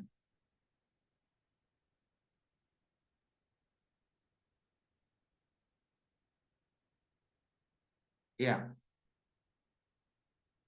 oke, tetap aja saya akan lihat bagian-bagian saya. Jadi ini, ya tetap aja di situ. Nah, Saudara, kita akan melihat di dalam bagian ini reformator yang sungguh-sungguh melihat bahwa pentingnya doa dan komitmen akan membawa mereka kepada sebuah tindakan-tindakan nyata. Ya, bagaimana umat Allah itu, ayat yang ke-6 ya. Umat Allah yang berdoa, ya, kemudian mengikat perjanjian, lalu daftar nama-nama dari para penanda tanganan itu dituliskan di sana, sumpah ketaatan dari umat, janji-janji yang diikrarkan itu di dalam Nehemia 10 ya 30 sampai 39. Nah, apa itu janjinya? Ini dalam arti dia dalam hal ini disebutkan beberapa hal penting yang menyangkut aspek kehidupan mereka. Yang pertama dikatakan pernikahan campur. Nah, bisa kita mengerti di awal-awal itu bahwa salah satu hal yang membuat bangsa itu terseret kepada penyembahan berhala karena kawin campur. Maka untuk tatanan kota baru itu, bagaimana kehidupan masyarakat baru itu, bagaimana mereka tidak boleh kawin campur. Ya sama aja dengan kalau kita perhatikan misalnya, wah kita tidak boleh menikah dengan yang tidak seimbang gitu ya. Itu ya, kita harus mencari yang seimbang gitu. Nah, bukan hanya seimbang statusnya KTP, tetapi yang seimbang bagaimana kerohaniannya, walaupun tidak dalam satu kesatuan yang sudah lengkap, tetapi standarnya, titik awalnya bagi kita membangun itu. Jadi jangan menjadi orang-orang yang penting senang sama senang.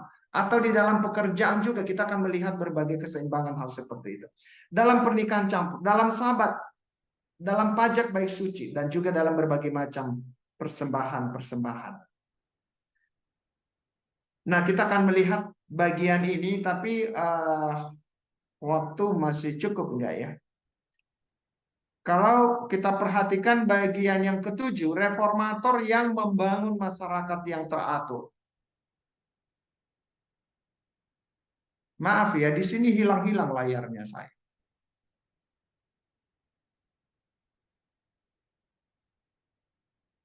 Tapi suara Di saya sini cukup jelas ya, terdengarkah? Bang? Jelas, Bang. Suaranya Jelas ya? jelas. Ya. Jelas. Ini hilang-hilang layarnya. Jadi apa? Hilang hitam apa? Iya. Hilang-hilang tampilannya. Reformator yang membangun masyarakat yang teratur. Nah, kita akan melihat bagian-bagian ini di dalam. Oh, ini lompat nih.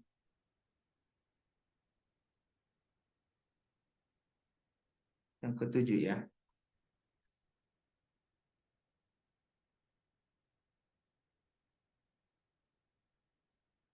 Yang membangun masyarakat yang teratur, ya.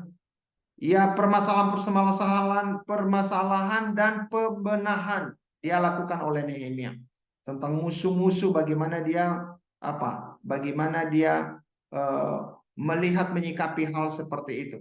Ya, Nehemia mengambil alih kembali bilik-bilik rumah Allah ya dari Tobia. Ya, sumbangan untuk Lewi ditata kembali, penutupan gerbang, penyelesaian masalah pernikahan campur, penyelesaian ancaman terhadap pencemaran jabatan imam, dan yang lain-lain. Kita akan melihat bagian itu. Kitab Nehemia menunjukkan bagaimana dia berperan untuk menata seperti itu. Nah, kita akan berhenti di sini. Jadi ada tujuh hal yang kita bisa pelajari dari tokoh ini, ya. Bagi tujuh hal. Tapi kalau kita perhatikan dari kedua mereka, kita akan melihat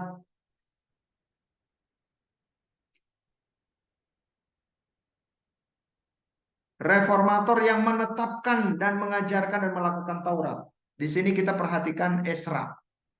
Esra di sana menjadi orang yang, aduh sorry ini hilang semua ya. Bagusan nggak usah deh, nggak usah ditampilin.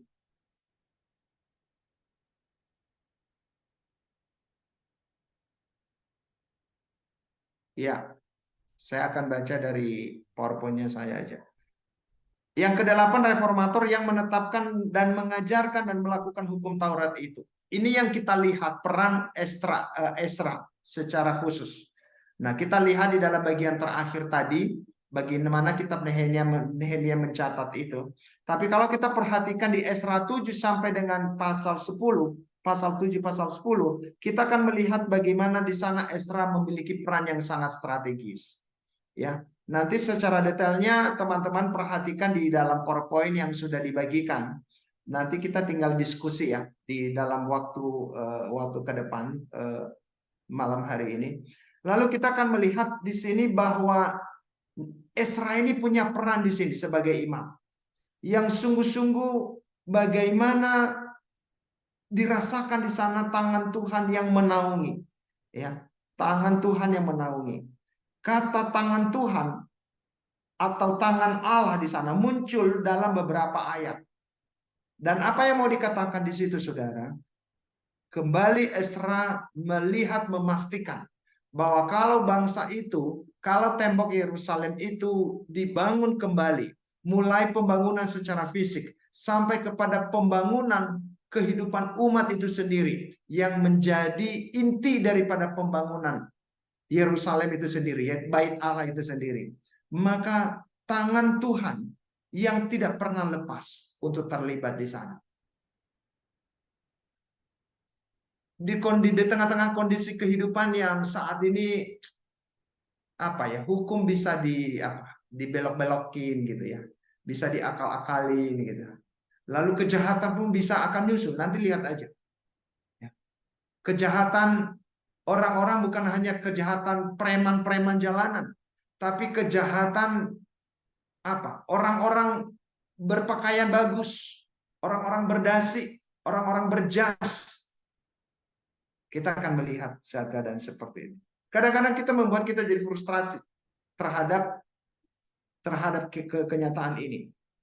Tetapi satu hal yang kita lihat, ketika sejarah telah membuktikan bahwa Allah ada di atas sejarah, dan kita harus mempercayai itu.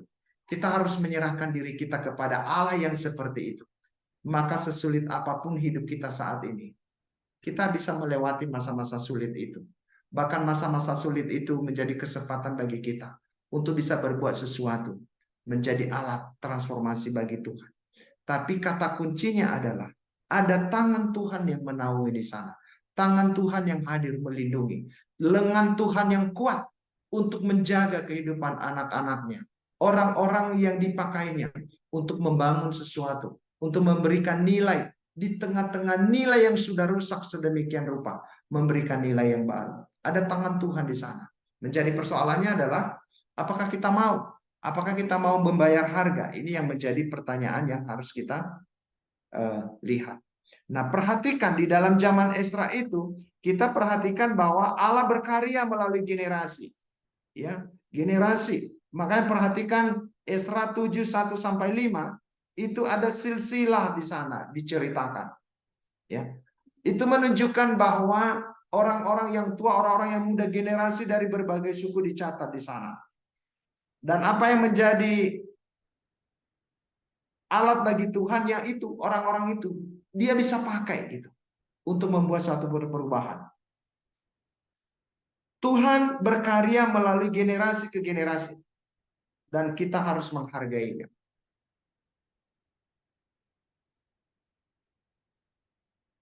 Halo teman-teman, dengan apa yang sedang terjadi saat ini, apakah pas enggak ya? Pepatah mengatakan apa namanya?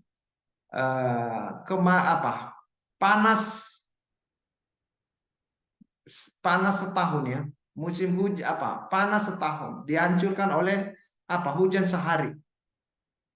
Nah, orang mengatakan bahwa orang sudah membangun 10 tahun atau 9 tahun tapi dirusak. Ya, bisa iya, ada sih data-datanya juga gitu. Dan itu kadang-kadang kita membuat pesimis di dalam kehidupan kita. Tapi saudara, apakah itu yang membuat keadaan makin buruk? Saya berpikir tidak. Selama masih ada anak-anak Tuhan dan selama masih ada Tuhan di sana, dia akan merekarkan sesuatu yang baik di tengah-tengah rencana-rencana manusia yang jahat. Makanya kita sebagai alumni sekarang ini salah satu hal yang kita perhatikan adalah jangan kita pikirkan bagaimana di sananya kejahatan itu makin maju gitu. Tapi ketika kejahatan itu di dunia politik, di dunia kehidupan masyarakat, apa yang saya lakukan? Apakah saya sungguh-sungguh berdoa? Apakah di bagian saya di mana saya bekerja, saya melakukan apa yang saya bisa kerjakan? Tapi yang jelas di sini, di zaman itu, generasi demi generasi itu dipakai Tuhan untuk membangun. Tidak mungkin tidak ada orang yang terlibat di sana. Apa yang menjadi tujuan pelayanan di dalam bagian ini? Dikatakan Esra datang ke Babel. Ya, perhatikan ya. Jadi Esra datang. Esra membawa rombongan untuk kembali ke Yerusalem. Sehingga itulah nanti orang-orang yang akan menjadi komunitas untuk terlibat di dalam pembangunan itu sendiri. Di dalam mentransformasi dan menetapkan pengajaran dan melakukan hukum Taurat juga. Kita akan perhatikan bagaimana Tuhan terus bekerja untuk memakai semua area-area yang Tuhan sediakan menjadi alat misi bagi Tuhan. Orang-orang yang kita lihat ini nggak masuk akal untuk membangun sesuatu. Tapi Raja Artasasta, Raja Kores, dan raja-raja yang kita lihat tadi di bagian pertama itu dipakai Tuhan. Apakah itu dari hati raja-raja itu? Tentunya tidak. Ya mereka mau menjajah kok, mereka mau menguasai kok. Gitu. Tapi siapa yang membuat itu? Ya itulah Allah yang berdaulat itu. Nah kalau telusuri lagi saudara, dikatakan kenapa itu bisa? Nah kita akan melihat memang siapa pemilik raja-raja itu. Siapa pemilih bangsa-bangsa yang jahat itu? Kalau jahat dalam arti yang menjajah umat Allah, yang menentang Allah. Ya, Allah sendiri. Bahwa mereka adalah orang-orang yang jauh dan tidak mengenal Allah. Ya, itu satu hal. Tetapi di sisi lain kita harus meyakini bangsa-bangsa itu bukan milik siapa-siapa orang lain di sana, tetapi milik satu pribadi, yaitu milik Allah, Yahweh Allah Israel itu sendiri. Ini juga nanti yang mengingatkan kita berbagai kejahatan yang saat ini sedang terjadi misalnya.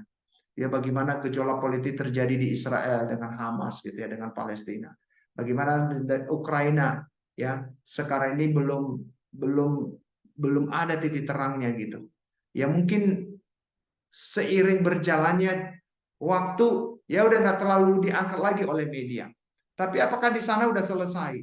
Itu peperangan, permusuhan dan berbagai hal-hal yang terjadi. Kalau lihat ke dalam negara kita, lihat di keluarga kita atau lihat di lingkungan gereja kita, itu berbagai persoalan-persoalan yang masih menjadi orang terbenam di dalam pergumulan-pergumulan itu sendiri. Tapi saudara, kita melihat bagaimana Tuhan hadir di sana untuk dipakainya orang-orang yang memang dia pakai untuk membangun. Dan yang mengeksekusi itu adalah orang-orang yang telah dia pilih. Yaitu yang kita lihat di dalam dua tokoh ini ada Esra dan Nehemia. Reformator yang menetapkan pengajaran dan melakukan hukum Taurat. Itu bicara bagaimana Esra di sana berperan untuk menata pujian dan persiapan-persiapan di dalam kembali menghidupkan bait Allah itu sendiri. Esra memuji Tuhan, ya, terus terus melindunginya. Esra memuliakan dan melakukan apa yang diperintahkan dan yang membawa beberapa pemimpin itu untuk pulang dengan rela bersama-sama dengan dia. Siapa yang membuat hati mereka berubah? Yakin itu bukan kekuatan manusia, tetapi tangan Tuhan yang merekayasa hal-hal itu terjadi.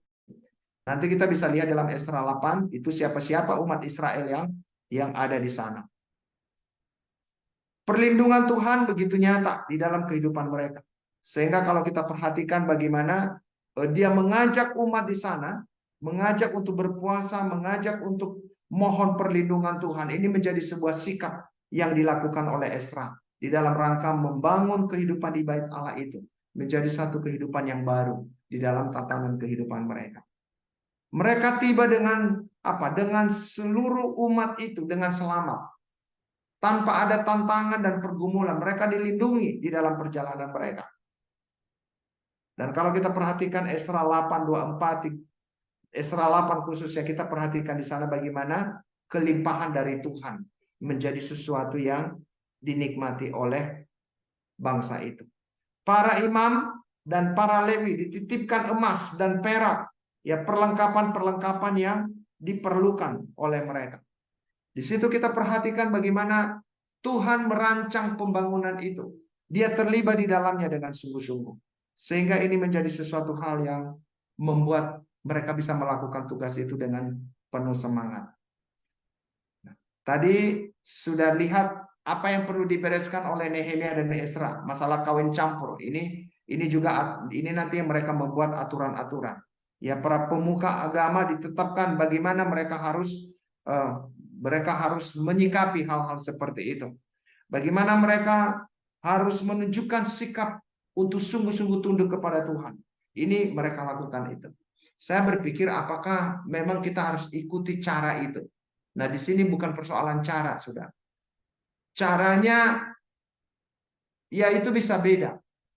Tetapi makna daripada cara yang dilakukan oleh kita di dalam membangun sebuah kehidupan yang dibaharui, ditransformasi oleh Tuhan, bagaimana itu bisa terjadi dengan sungguh-sungguh. Di bagian terakhir kita akan diskusi sebentar ya. Nanti setelah ini kita akan melihat reformator yang menetapkan dan mengajarkan dan melakukan Taurat ini baru ini. Itu dimulai dari mana? Dimulai dari proses disiplin, ya. Dalam Esra 10 itu dituliskan di sana. Dimulai dari mana? Dari para imam, dari Lewi, segenap Israel diminta bersumpah bahwa mereka akan setia dengan apa yang telah mereka janjikan. Jadi Allah meminta mereka untuk berjanji melalui Esra. Seluruh jemaat setuju untuk memisahkan diri dari istri-istri asing mereka. Nah, itu sudah sempat terjadi kawin campur. Nah, ini cara bagaimana Tuhan membereskan. Jadi ada juga aksi-aksi nyata. Ini yang kita perhatikan di sini. Esra dan Nehemia memikirkan kalau ini masalahnya, apa yang harus dilakukan. Di dalam pergumulan mereka, di dalam memperhatikan dengan berbagai mempertimbangkan banyak hal, bagaimana mereka menemukan cara-cara yang tepat untuk menyelesaikan masalah-masalah itu. Ya. Kalau dicatat di sana, bagaimana kepala-kepala kaum keluarga yang bersidang untuk menyelidiki dan menyelesaikan perkara itu. Dikatakan total kasus kalau dicatat 111 kasus ya diselesaikan dalam waktu yang tidak terlalu lama, sekitar 3 bulan. Ya, itu pasal 10, 16 sampai 17. Nah, ini saudara-saudara, saya akan berhenti di sini. Kita akan bisa berdiskusi. Nanti nggak selesai malam ini, nanti dalam pertemuan terakhir nanti saya akan mengajak kita melihat potret Nehemia dan potret Esra. Kira-kira bagaimana kita sebagai tokoh Nehemia zaman ini, tokoh Esra zaman ini, melihatnya secara praktis nanti dalam pertemuan terakhir. Jadi berharap dalam pertemuan berikutnya kita akan lebih banyak diskusi ya, Deborah ya. Kita akan banyak diskusi, hanya meng-highlight beberapa poin nanti. Tetapi bagian ini, makalah ini bisa dibagiin ke teman-teman semua. Kita akan coba lihat sisi-sisi yang belum terangkat dalam pertemuan kita 2 kali ini. Yang jauh lebih penting adalah sebenarnya bagaimana implikasi kehidupan kedua tokoh ini dengan kita dan zaman kita saat ini. Itu yang menjadi sebuah kerinduan kita. GCLC ini, topik ini diangkat. Jadi bukan mengenal Nehemia itu jadi penting karena nanti kita nggak punya acuan. Tetapi yang jauh lebih penting adalah bagaimana saya melihat diri saya, melihat komunitas saya sebagai, ya misalnya kalau saya sebagai pendeta misalnya, atau sebagai profesional, alumni-alumni ada di dalam dunia pekerjaannya, melihat tentang kerjasama. Bagaimana kerjasama, bagaimana kembali menemukan hidup di hadapan Tuhan. Nanti saya harap ini kita akan diskusi di dalam pertemuan-pertemuan berikutnya. Kiranya Tuhan menolong kita. Saya akan mengakhiri bagian ini dengan saat ini. Jadi silakan Erika pandu kita dalam diskusi untuk mendiskusikan hal-hal yang ini. Ada gangguan tadi, makanya ininya nggak bisa ditampilin dengan baik. Tapi di grup WA makalah itu sudah dicatat di sana. sehingga tidak terlalu perlu saya singgung semua, tapi kita bisa pelajari. Kalau kita tidak sempat diskusikan malam hari ini atau kita pertajam, maka nanti minggu depan kita akan pertajam kembali. Terima kasih, Erika. Terima kasih Bang Eli. Wah, ini pemaparan yang sangat kompleks sekali. Dibahas dari dua sudut pandang, dari kita lihat secara lengkap dari tokoh Nehemia, kemudian juga secara implisit banyak sekali segmentasi mengenai Ezra gitu ya, masuk di dalam pembahasan malam hari ini. Aku mengundang Abang Kakak yang tadi sudah menyimak daripada penjelasan Bang Eli untuk bertanya atau mungkin ada yang mau di-sharingkan berkenaan dengan topik yang kita bahas pada malam hari ini, dipersilahkan. Boleh langsung via chat atau misalnya mau raise hand supaya bisa berkomunikasi secara langsung juga dipersilahkan. Barangkali ada, silakan Kakak Abang.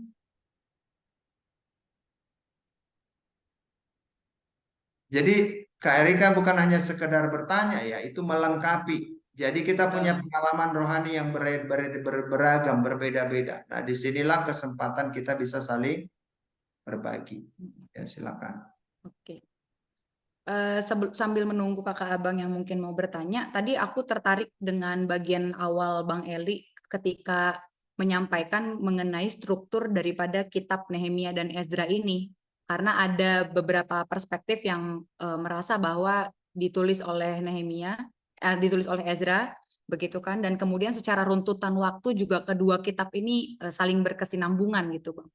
Sebenarnya ini pertanyaan fundamental saja karena pada dasarnya Alkitab yang kita pegang sekarang sudah memisahkan ini secara kanonikal, secara Iya. pendekatan kanonikal kan sudah berbeda begitu Ezra dan Nehemia. Tapi yang menarik adalah karena ini waktunya simultan, kenapa kemudian tidak disatukan di dalam satu kitab gitu? Nah, Apa yang khusus gitu, Bang? iya. Jadi sebenarnya ini eh, kan ada nanti penonjolan, ada perbedaan. Ketika nanti kitab Nehemia, dia langsung bicarakan tentang kegelisahannya tentang tembok Yerusalem. Tapi perhatikan di Esra, dia membicarakan bagaimana Allah merekayasa tentang Kores, Jerubabel dan yang lain-lain. Jadi dua cara pandang yang melihat peristiwa yang bersamaan. Jadi zaman Esra dan zaman Nehemia adalah zamannya sama gitu. Oke. Nah, sehingga kenapa beda? Ya karena memang ya penokohannya nanti penekanan dari kita itu berbeda. Nah, itu satu kenapa berbeda ya. Jadi ada kisahnya. Jadi di dalam Nehemia nanti kan Esra kan sedikit disinggung. Betul. Tapi di kitab Esra ya Esra menyinggung itu. Nah, ada ada ada para ahli mengatakan begini, yang menulis Esra dan Nehemia itu adalah Esra sendiri. Esra sendiri. Nah, jadi mengisahkan apa yang terjadi di zaman itu di awal kembalinya mereka untuk membangun bait Allah itu dan membangun komunitas itu, membangun kota baru, membangun komunitas baru, membangun peraturan baru ya. Itu menjadi sesuatu hal yang menggambarkan bahwa dua tokoh ini sebenarnya perjuangannya sama, tapi berperan di dalam sisi yang berbeda gitu. Hal ini juga yang mungkin jadi menegaskan bahwa memang pembangunan bait Allah itu nggak bisa dilakukan oleh satu pihak saja gitu ya. Ya, betul. Jadi memang hadirnya dua tokoh ini yang dipisahkan di dalam perspektif atau pandangan yang berbeda-beda itu menunjukkan harus memang ada keterkaitan dan kerjasama gitu yang intens. Iya, iya. Oke. Jadi ya gimana Bang?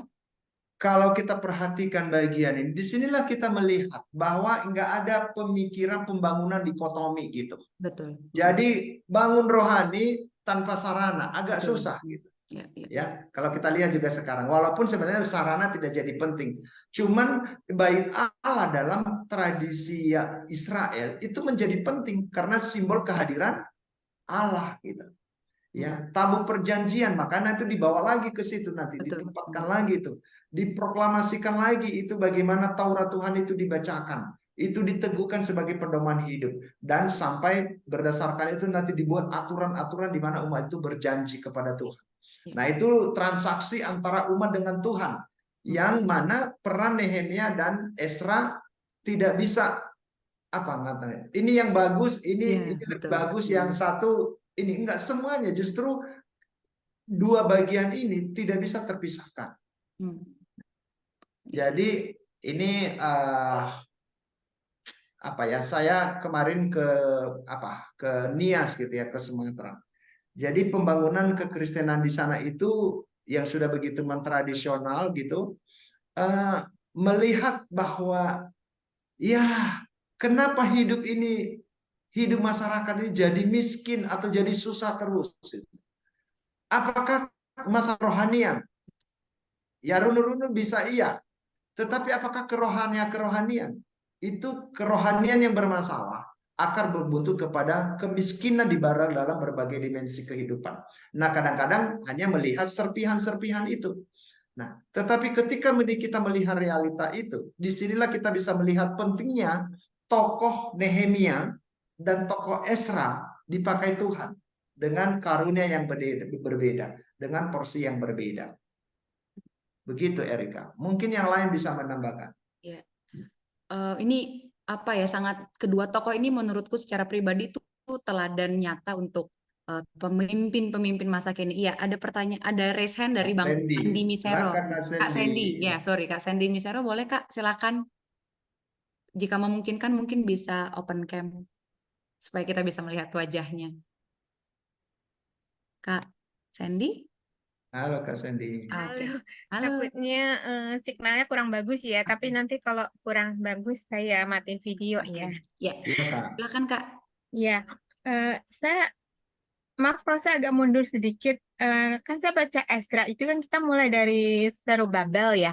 Iya. Nah, kok saya perhatiin dari Zerubabel ke apa namanya ke Ezra itu ada jarak sekitar 60 tahun ya.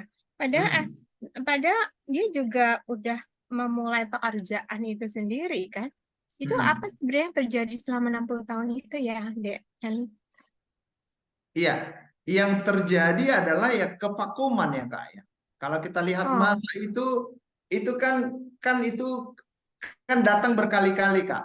mm-mm, Jadi kedatangan yang terakhir itu, ya ada orang yang percaya itu kedatangan yang ketiga, ada yang pertama, kedua, ketiga, itu masa untuk kembali membangun bait Allah itu ya rentang waktu yang cukup lama dan beberapa utusan diutus ke sana. Tetapi ketika itu belum berhasil, maka akhirnya di dalam kehadiran tokoh Nehemia dan Esra, disitulah kita bisa melihat bagaimana Esra dan Nehemia mencatat di dalam kitab itu, akhirnya benar-benarlah pembangunan itu dimulai. Nah, ada juga orang dikatakan ya seperti janji Tuhan juga. Kenapa seakan-akan tertunda-tunda? Kan mm-mm, janji 70 tahun. Ada ya, 70 tahun gitu. Jadi penggenapan janji itu, jadi semuanya itu ada dalam rentan bagaimana Tuhan sebelum mereka masuk ke Babel waktu itu Allah sudah berjanji kepada mereka. Jadi proses itu menjadi sesuatu hal yang kita jadi pertimbangan juga. Kenapa seakan-akan tertunda gitu. Dan apa yang terjadi tidak diceritakan banyak. Tetapi memang ada rombongan-rombongan yang coba membangun kembali, coba melihat kembali. Tapi di dalam beberapa catatan, Kak Sandy, dia bilang katakan begini, apakah kunjungan pertama, kedua, dan ketiga itu tidak ada saling kait dalam hal membangun? Ada pasti. Perhatikan itu, kalau tidak ada rombongan yang mensurvei atau yang berkunjung ke sana di dalam kepergian pertama dan ketiga itu, dari mana Nehemia tahu tentang kondisi Yerusalem seperti dicatat di kitabnya. Jadi Jadi, memang walaupun seakan-akan pembangunan Nehemia itulah yang konkret dicatat di sini, tapi proses itu sudah terjadi ya, sudah terjadi. Bahkan ketika mereka baru masuk di dalam Babel itu sendiri, para ahli mengatakan sebenarnya Tuhan juga sebenarnya sudah mempersiapkan mereka bagaimana harus kembali. Itu tempat Babel itu bukan tempat mereka. Waktu yang genap bagi Tuhan nanti, Tuhan akan bawa mereka kembali dan mereka akan tata lagi kehidupan baru di sana, tata kota baru di sana, tata Taurat baru di sana, dan janji-janji yang seperti kita bicarakan barusan ini. jadi jarak 70 tahun itu adalah jarak antara pengasingan ke Babel ke Babel sampai ke Serubabel atau pengasingan ke Babel sampai ke Ezra? Itu dari pembuangan dari Babel, Kak, ininya. Jadi itu masa-masa itu, tapi mulai kunjungan apa yang itu mulai dari ini, mulai dari masa awalnya. Jadi sebelum 70 tahun itulah si Serubabel terjadi. Zerubabel? Kan Serubabel kan jaraknya 60 tahun nih Esra sama Nehemia. Hmm.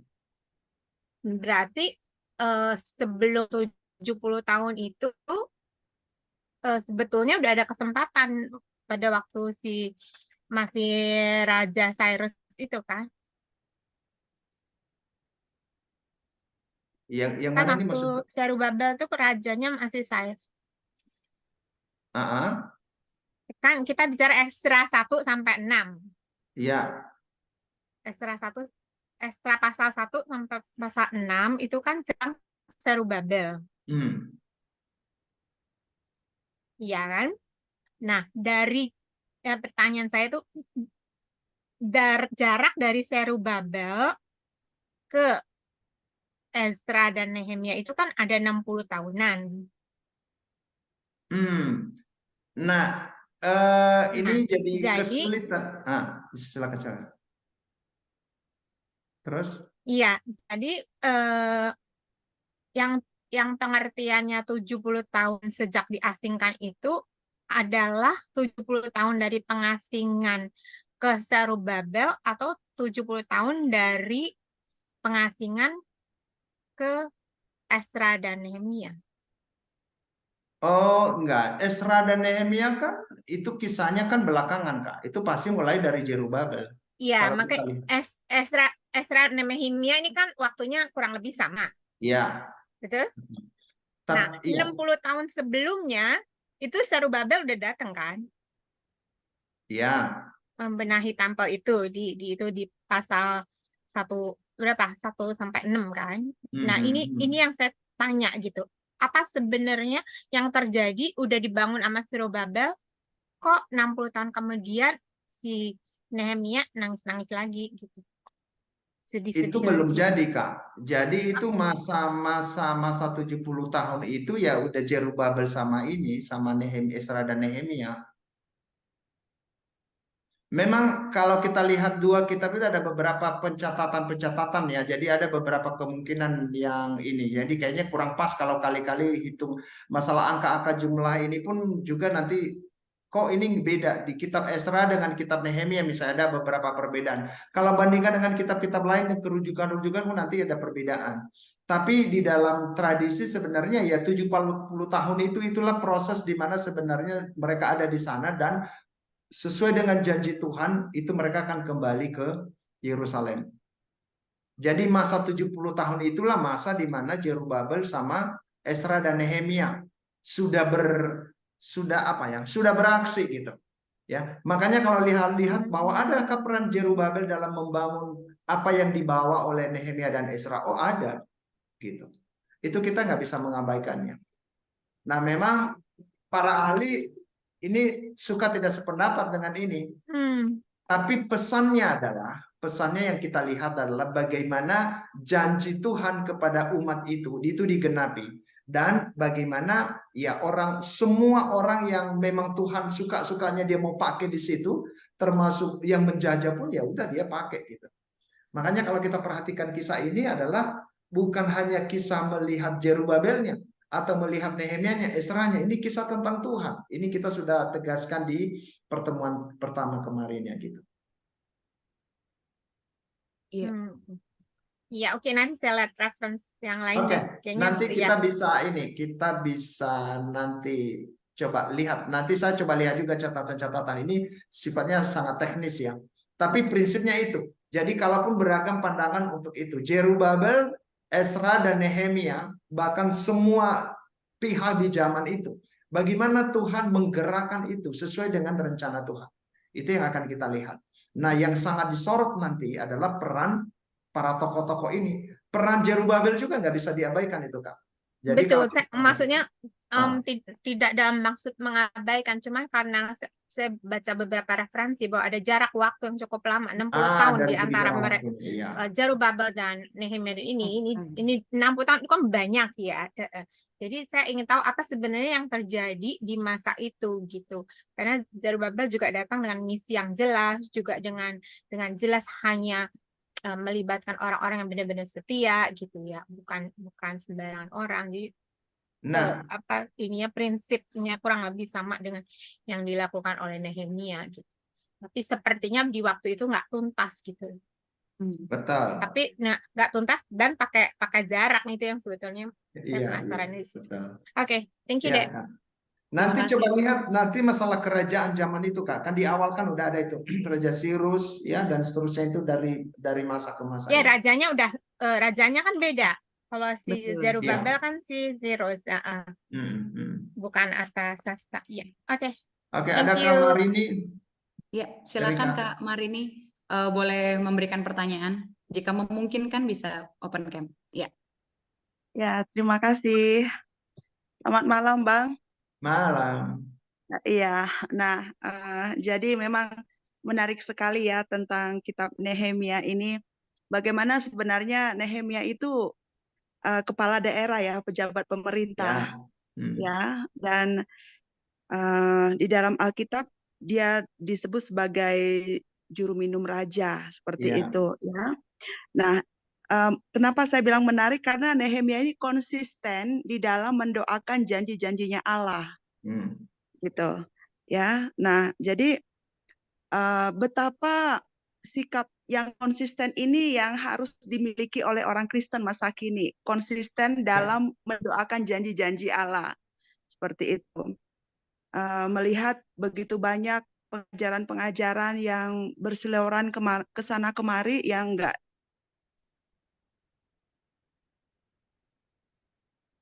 Kak Ya, Marini. Ya. ya. Nehemia tadi dengar suara saya ya? Tadi sempat terputus, Kak. Terakhir terputus tadi. Iya. Oh ya, oke. Jadi saya katakan bahwa Nehemia itu konsisten di dalam mendoakan janji-janji Allah. Iya. Bagaimana kita sebagai alumni ya secara umum itu orang-orang Kristen masa kini gitu ya. Bagaimana untuk tetap konsisten dalam mendoakan janji-janji Allah itu seperti itu.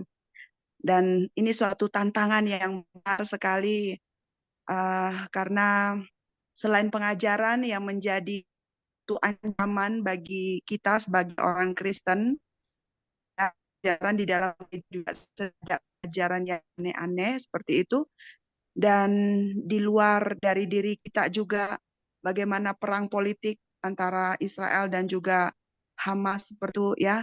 Padahal di situ juga ada orang Kristen di dalam dua negara tersebut begitu. Dan kalau bisa jujur menurut para pengamat politik ke dalam dua negara itu, orang Kristen di situ hanya berdoa seperti itu. Nah, bagaimana kekristenan kita ini, Bang, bisa gimana saya bilang ya, tidak terlalu tidak terlalu show off, tapi kita itu kuat memiliki janji-janji Allah di dalam diri kita. Kita mendoakannya. Seperti itu kira-kira, Bang. Oke.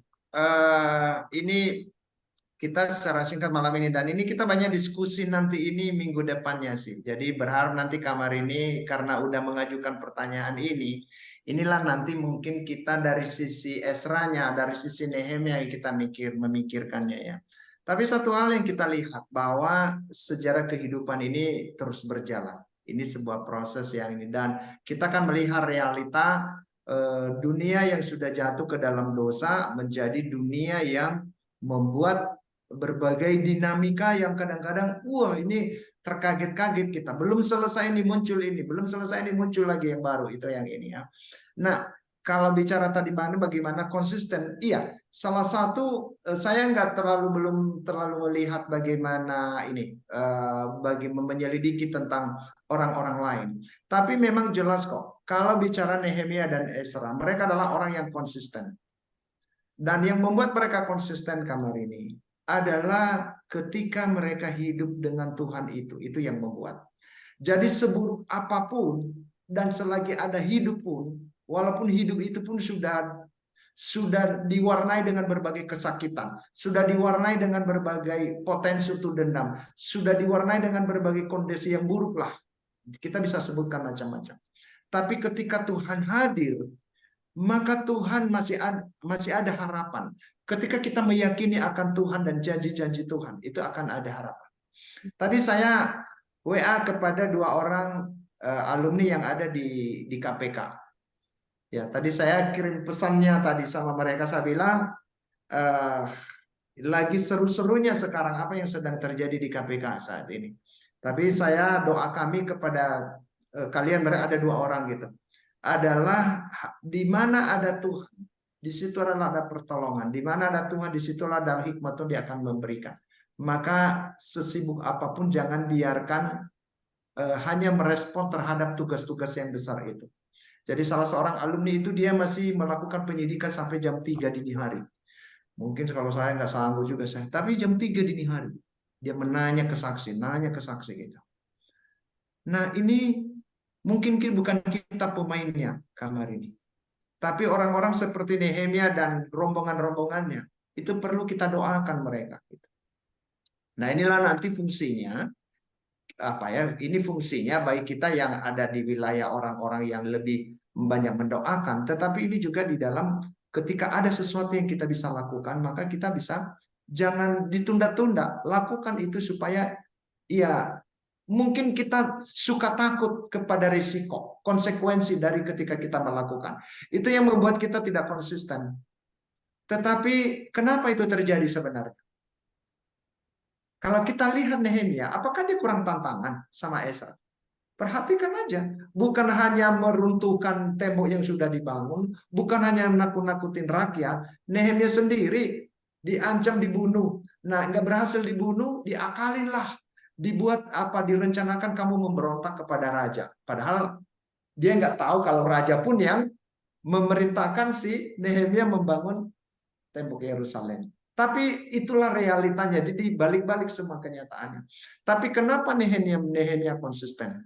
Karena ada Tuhan yang konsisten hadir dan nyata dalam kehidupan Nehemia secara pribadi. Nah mungkin itu jadi pergumulan kita ya kamar ini. Enggak usahlah sebesar membangun tembok Yerusalem lah, atau orang-orang yang ada di dalam penawanan itu. Atau misalnya pergumulan di ini tadi, misalnya saudara-saudara Kristen yang ini. Tapi saya tanya kemarin, namanya Safi ya, tour guide saya waktu beberapa kali ke Israel gitu. Bro Safi, kira-kira kondisinya di mana sekarang? Dibilang itu hanya di Gaza gitu. Dan beberapa sekali saya ke Israel pun memang ada waktu malam kami tidur itu bunyi bom ya, itu bunyi senjata itu selewaran di atas di kepala di Tel Aviv itu sendiri. Nah ini Bang Togi yang lebih tahu. Jadi tapi saudara, bagian-bagian besar itu Israel dilindungi kok. Itu kehidupan orang-orang yang ada di Palestina itu siapa yang supply? Ya itu kan pemerintahan Israel. Nah kadang-kadang makanya lihat isu ini bukan masalah isu agama sebenarnya. Tapi yang memang isu Hamas ya itu. Coba kalau Hamas tidak bangkit lagi, Israel kan nggak akan macam-macam. Gitu. Tapi terjadi kan pergumulan itu. Nah benar tadi orang Kristen Israel di sana, Kristen Koptik, ya memang berdoa dan melakukan hal-hal yang bisa mereka lakukan di tengah-tengah kondisi seperti itu. Ya menyedihkan memang. Ya, gitu kamar ini. Terjawab nggak ya? Apa yang membuat mereka konsisten? Ya, terima kasih Bang. Sudah ada. Terima kasih Kak Marini. Iya, kurang lebih kita punya 9 menit lagi. Barangkali ada kakak abang yang ingin bertanya atau ingin sharing. Silahkan. Kita punya kurang lebih 9 menit lagi sebelum akhirnya GCLC sesi kedua ini berakhir. Ya, sambil menunggu, tadi sempat menarik sekali Bang perbincangan dengan atas pertanyaan Kak Sandi tadi. Memang kalau kita mengukur berdasarkan tahun gitu ya, berapa lama secara teknis matematis itu agak sulit memang menemukan, bisa mengerti gitu, karena banyak peristiwa yang terjadi dalam kurun waktu yang begitu lama. Tapi mungkin kalau kita baca dari Ezra pasal yang pertama sampai pasal yang keempat, kita cukup bisa melihat bahwa situasi politik itu mempengaruhi dalam tanda kutip quote unquote kegagalan Zerubabel. Mungkin bukan kegagalan, tapi keberhentian pembangunan bait suci Ya. gitu yang dilakukan oleh Zerubabel. Dan hal itu juga tidak terlepas dari ketidakpercayaan atau keraguan-raguan orang Israel begitu kepada rencana pembangunan bait Allah. Ya. Makanya kalau kita melihat Nehemia dan Ezra membuka setiap percakapan dengan Tuhan itu dengan mengaku dosa dulu Ya, gitu, bahwa memang betul. bangsanya begitu lemah dan lain sebagainya gitu, dan mereka betul-betul melihat bahwa bait Allah ini sudah begitu hancur gitu. Dan dengan tidak mau mengulangi kesalahan yang sama, mereka mengatur berbagai macam strategi sehingga akhirnya pembangunan itu bisa berjalan begitu. Jadi itu mungkin yang sedikit bisa aku coba tambahkan, terlepas dari nanti Kak Sandi dan kita semua tentu harus mencari referensi mengenai hal ini karena ini penting juga sih gitu untuk Kalau dipahami. kita mencari sinkronisasi semua, tetapi kita nanti akan melihat, nanti kita bisa sama-sama mencari ya. Nanti kalau ada ada staff Trinity di sini, ada Roma di sini. Kalau Roma nanti bisa tanggapi, silakan tanggapi. Apa namanya ya? Dari sisi manusia, ini kok lama banget sih ininya. Betul. Tapi justru itu masa-masa persiapan, masa-masa persiapan bagi Allah, buat umat itu sendiri. Jadi bukan hanya persoalan membangun ininya, membangun bait Allahnya, atau membangun apa yang diceritakan itu tadi, kota baru, ya, peraturan baru, umat baru, dan juga tatanan kehidupan yang baru, bukan itu. Tapi ketika umat itu juga belum siap masuk di dalam sesuatu yang baru, ini pun jadi pertimbangan. Kenapa Tuhan biarkan waktu itu sedemikian rupa? Kenapa Tuhan biarkan hanya sejauh itulah Zerubabel berperang? Tetapi lagi-lagi Zerubabel dia itu menjadi sebuah menjadi sebuah bagian daripada rencana Tuhan itu bisa terwujudkan. Makasih Erika. Iya, ini semakin mempertegas pernyataan Bang Eli minggu kemarin bahwa memang reformasi sendiri dikerjakan oleh Allah. Allah hanya menggunakan kita sebagai Allah, tetapi seluruh rancangannya itu, misterinya itu memang punya Allah gitu ya. Makanya saya senang sekali waktu memahami bahwa kitab suci ini adalah bagian dari meta narasi yang tidak bisa dipisahkan bagian-bagiannya, dan seluruhnya memang Allah sendiri yang berdaulat gitu. Sudah 8.54 Bang, waktunya kurang lebih ini menunjukkan injury time ya kalau berdasarkan pengumuman capres-cawapres. Injury time. Jadi barangkali mungkin Kakak Abang masih ada yang menyimpan pertanyaan, bisa. Nggak komentar dari Riak? Oh iya, Bang Togi barangkali ada menyimak pergejolakan politik. Mungkin kasih kesimpulannya sama kita malam ini. Aku sih ngeliatnya Bang, dari awal itu sebetulnya pembangunan bait Allah itu sendiri sebetulnya tidaklah sesuai dengan apa yang Allah mau gitu. Sampai ditanya kan, dengan apa engkau akan membuat rumahku? Itu kan pertanyaan yang sebenarnya dari awal Salomo punya ambisi, terus hancurnya bait Allah yang akhirnya mereka dibuang ke Babel, lalu kemudian Herod membangun lagi bait Allah, sebelumnya Zerubabel lagi membangun bait Allah. Jadi udah ada 3 kali sedikitnya pembangunan bait Allah hancur lagi. Yang Herod terakhir bikin tahun 70 juga hancur lagi gitu. Jadi sebetulnya kalau Israel menyadari sebetulnya Tuhan tuh mau apakah fisikal bait Allah atau yang spiritualnya yang penting gitu loh, yang harusnya mereka mengalami kehidupan yang beribadah itu. Aku sih ngeliatnya dari tadi aku coba simak, memang kelihatannya kita nggak bisa mengandalkan secara fisiknya aja, tapi hal yang spiritual itu harus lebih diutamakan di dalam kehidupan Israel itu sendiri. Itu sih Bang yang aku pelajari. Thank you Bang Togi. Jadi itu ya, ini satu kesimpulan penting itu. Jadi makanya kan bisa jadi juga kan membangun umat Allah dalam arti misalnya kehidupan umat Israel kembali kepada Tuhan dalam arti yang sesungguhnya itu tidak bisa terjadi di dalam zamannya Zerubabel. Ya mungkin Zerubabel hanya memikirkan bagaimana membangunlah ini sudah rusak begini bangun gitu untuk membangun itu. Tetapi memang kalau kita lihat semuanya sejarah kehidupan ini apa yang penting bagi Allah? Bukan sarananya gitu, tapi makna dari sarana itu. Makna dari pembangunan bait Allah itu sendiri. Dan itu nanti yang kita lihat nanti di dalam zaman perjanjian baru. Bait Allah itu apa? Bait Allah itu adalah umatnya sendiri, kita sendiri. Dan itu sebenarnya juga udah sangat jelas di PL itu. Ya. Kenapa sampai misalnya Allah mengatakan aku muak dengan ibadah-ibadahmu, dengan persembahan-persembahanmu, dengan hari-hari rayamu. Padahal itu kan ketetapan Tuhan kan? Kenapa? Karena itu semua ada, semua dilakukan tanpa makna sebagaimana Allah sudah tetapkan. Makna apa yang ditetapkan Allah? Yaitu pengenalan akan Dia, ketaatan akan firman-Nya, dan konsisten bagaimana kehidupan itu dijalani bersama-sama dengan Tuhan. Jadi ini hal yang kedua nanti kalau kita perhatikan ya untuk malam hari ini ya Erika, bahwa ketika kita bisa melihat bagian ini telusuri ke sana gitu. Ya. Tentunya kita tidak merohanikan semua gitu ya. Ya, tetapi memaknai secara rohani. Ini perlu kita lihat hal-hal seperti itu apa yang sedang terjadi di dalam sejarah kehidupan itu, termasuk dalam sejarah kehidupan kita malam hari ini. Nah, apa yang ketiga? Ini yang ketiga ya, nanti setelah kita berdoa. Yang ketiga sebenarnya di sini kita bisa melihat ya bahwa marilah kita menyadari bahwa arena misi Allah ini adalah arena dua wilayah yang dibangun oleh Ezra dan Nehemia yang saling berpengaruh satu dengan yang lain. Walaupun intinya kita akan melihat bahwa kerohanian itu menjadi sesuatu yang penting, tetapi dari kerohanian yang sudah ada tidak bisa juga katakan ya bagaimana Roh memimpin lah, nggak perlu aturan-aturan kan gitu. Perlu penataan gitu.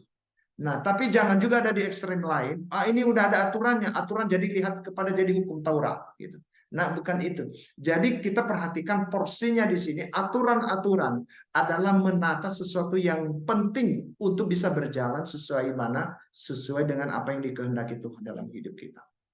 Jadi jangan kita hidup demi aturan, tetapi kehidupan yang sudah dianugerahkan oleh Tuhan, perjuangan-perjuangan yang sudah diizinkan ya, bagaimana itu ditata sedemikian rupa sehingga kita menjadi orang yang akhirnya tidak frustrasi dengan banyaknya persoalan-persoalan dalam hidup kita.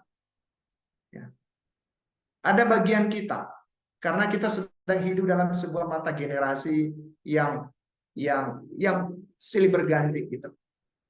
Makanya yang kita lihat adalah di zaman kita, ya. Untuk melihat zaman kita dan melakukan sesuatu demi zaman yang akan datang, tentunya kini kita melihat sejarah. Kita bicara tentang Nehemia dan Ezra malam hari ini, apa gunanya? Kalau hanya melihat sejarah itu, apa tertariknya? Budayanya jauh kok di Israel sana, di Palestina sana gitu. Tetapi ketika kita melihat kisah itu, karena itu menggambarkan kisah Allah, maka ini menjadi penting untuk kita lihat di zaman ini. Jadi kesimpulannya adalah melihat Tuhan sebagai pengendali sejarah yang menciptakan sejarah dan melibatkan orang-orang di dalam sejarah itu sendiri. Itu menjadi sebuah hal yang membuat kita kagum. Semakin melihat, aduh luar biasa. Bersyukurnya saya punya Tuhan. Dan itu membuat cinta itu semakin berbunga-bunga gitu loh. Semakin cinta berbunga, semakin konsisten gitu. Ada tantangan, jangan mau menyerah gitu. Jadi kalau ditutup jalan di kiri kanan, mungkin itu ada agak nggak persis kanan, mungkin agak ke depan sedikit. Cari jalan gitu. Kadang-kadang kita menyerah begitu saja. Tetapi bagaimana itu terjadi sih? Ya itu tadi ya. Kalau ada Tuhan di sana, maka di dalam seluruh realita hidup kita boleh juga kita menggugat. Sebenarnya kalau saya lagi mikirkan ABCD dalam hidup ini, Tuhannya ada di mana? Gitu. Gitu Erika. Oke, waktunya sudah selesai. Kita akan teruskan nanti hari Rabu depan. Nah, saya harap mungkin saya hanya bicara 30 menit. Kita mari berdiskusi. Nanti berdiskusinya dari sisi peran Nehemia dan peran Ezra. Peran komunitas, peran aturan. Mari kita berdiskusi tentang hal-hal itu di zaman kita saat ini. Nah, teman-teman alumni yang ada di dunia marketplace, misalnya di pemerintahan, ya di dunia swasta gitu ya, atau menjadi seorang pengusaha. Ini mari kita lihat sisi-sisi apa yang sedang apa namanya, sedang roboh gitu dan perlu dibangun. Ya, mari kita mulai lihat. Jadi kita nggak bicara banyak lagi nanti Ezra Nehemia ya. Nanti bicara melalui PowerPoint itu, tapi kita bicara kita nanti dalam pertemuan yang terakhir. Ya, jadi berharap kita akan jadi pemain nanti yang akan membuat diskusi kita jadi ramai pada pertemuan terakhir di hari Rabu yang akan datang. Oke? Oke, Bang. Bisa ditutup dengan doa, Bang? Iya, justru saya meminta kesediaan siapa di sini ya? Ini ada Roma masih ini? Bisa Masih, Pak. tutup kita dalam doa, ya. Kita berdoa. Bapak, kami bersyukur, berterima kasih di malam hari ini. Kami boleh belajar bagaimana Engkau yang mengendalikan sejarah. Dan di dalam perjalanan hidup kami, Tuhan menjadi Allah kami satu-satunya yang mengasihi kami secara sempurna. Kami telah belajar dari tokoh Nehemia dan juga Ezra, tetapi di balik mereka seorang pemimpin yang mampu mereformasi dan juga merestorasi pemulihan umat, itu menjadi suatu gambaran bagaimana Allah yang sedang bekerja di dalam hati mereka. Bukan semata-mata karena mereka, bukan semata-mata karena keinginan mereka, tetapi karena Allah lah yang menaruh visi itu di dalam hati mereka. Kami sungguh berdoa ya Tuhan, di dalam setiap bidang kami masing-masing, di dalam setiap porsi kami masing-masing. Kami mohon supaya kami pun sendiri diperbaharui, dan juga kami bisa melakukan apa yang terbaik untuk Tuhan. Di dalam setiap bagian kami masing-masing, kami turut mengambil bagian supaya kami benar-benar mempersembahkan yang terbaik untuk Tuhan. Terima kasih buat hamba-Mu, Pak Eliunus, yang sudah membagikan materi ini bagi kami. Kiranya materi ini terus-menerus menggelisahkan hati kami. Sudah sejauh mana kami benar-benar bergumul. Sudah sejauh mana kami benar-benar merenungkan apa yang sudah kami lakukan untuk Tuhan. Apa yang sudah kami lakukan di bidang kami masing-masing. Di keluarga kami, di pelayanan kami, di pekerjaan kami. Ketika kami selama ini masih abai, biasa-biasa saja, tetapi dengan melihat realita yang sekarang, mungkin kami bisa berperan sebagai pendoa dan juga melakukan aksi-aksi yang nyata. Tolonglah kami ya Tuhan, dan juga untuk hamba-Mu dan kami semua yang sudah mendengar pemaparan di malam hari ini. Mampukan kami untuk ikut bagian di dalam pekerjaan-Mu. Hanya di dalam nama-Mu kami berdoa dan bersyukur. Amin.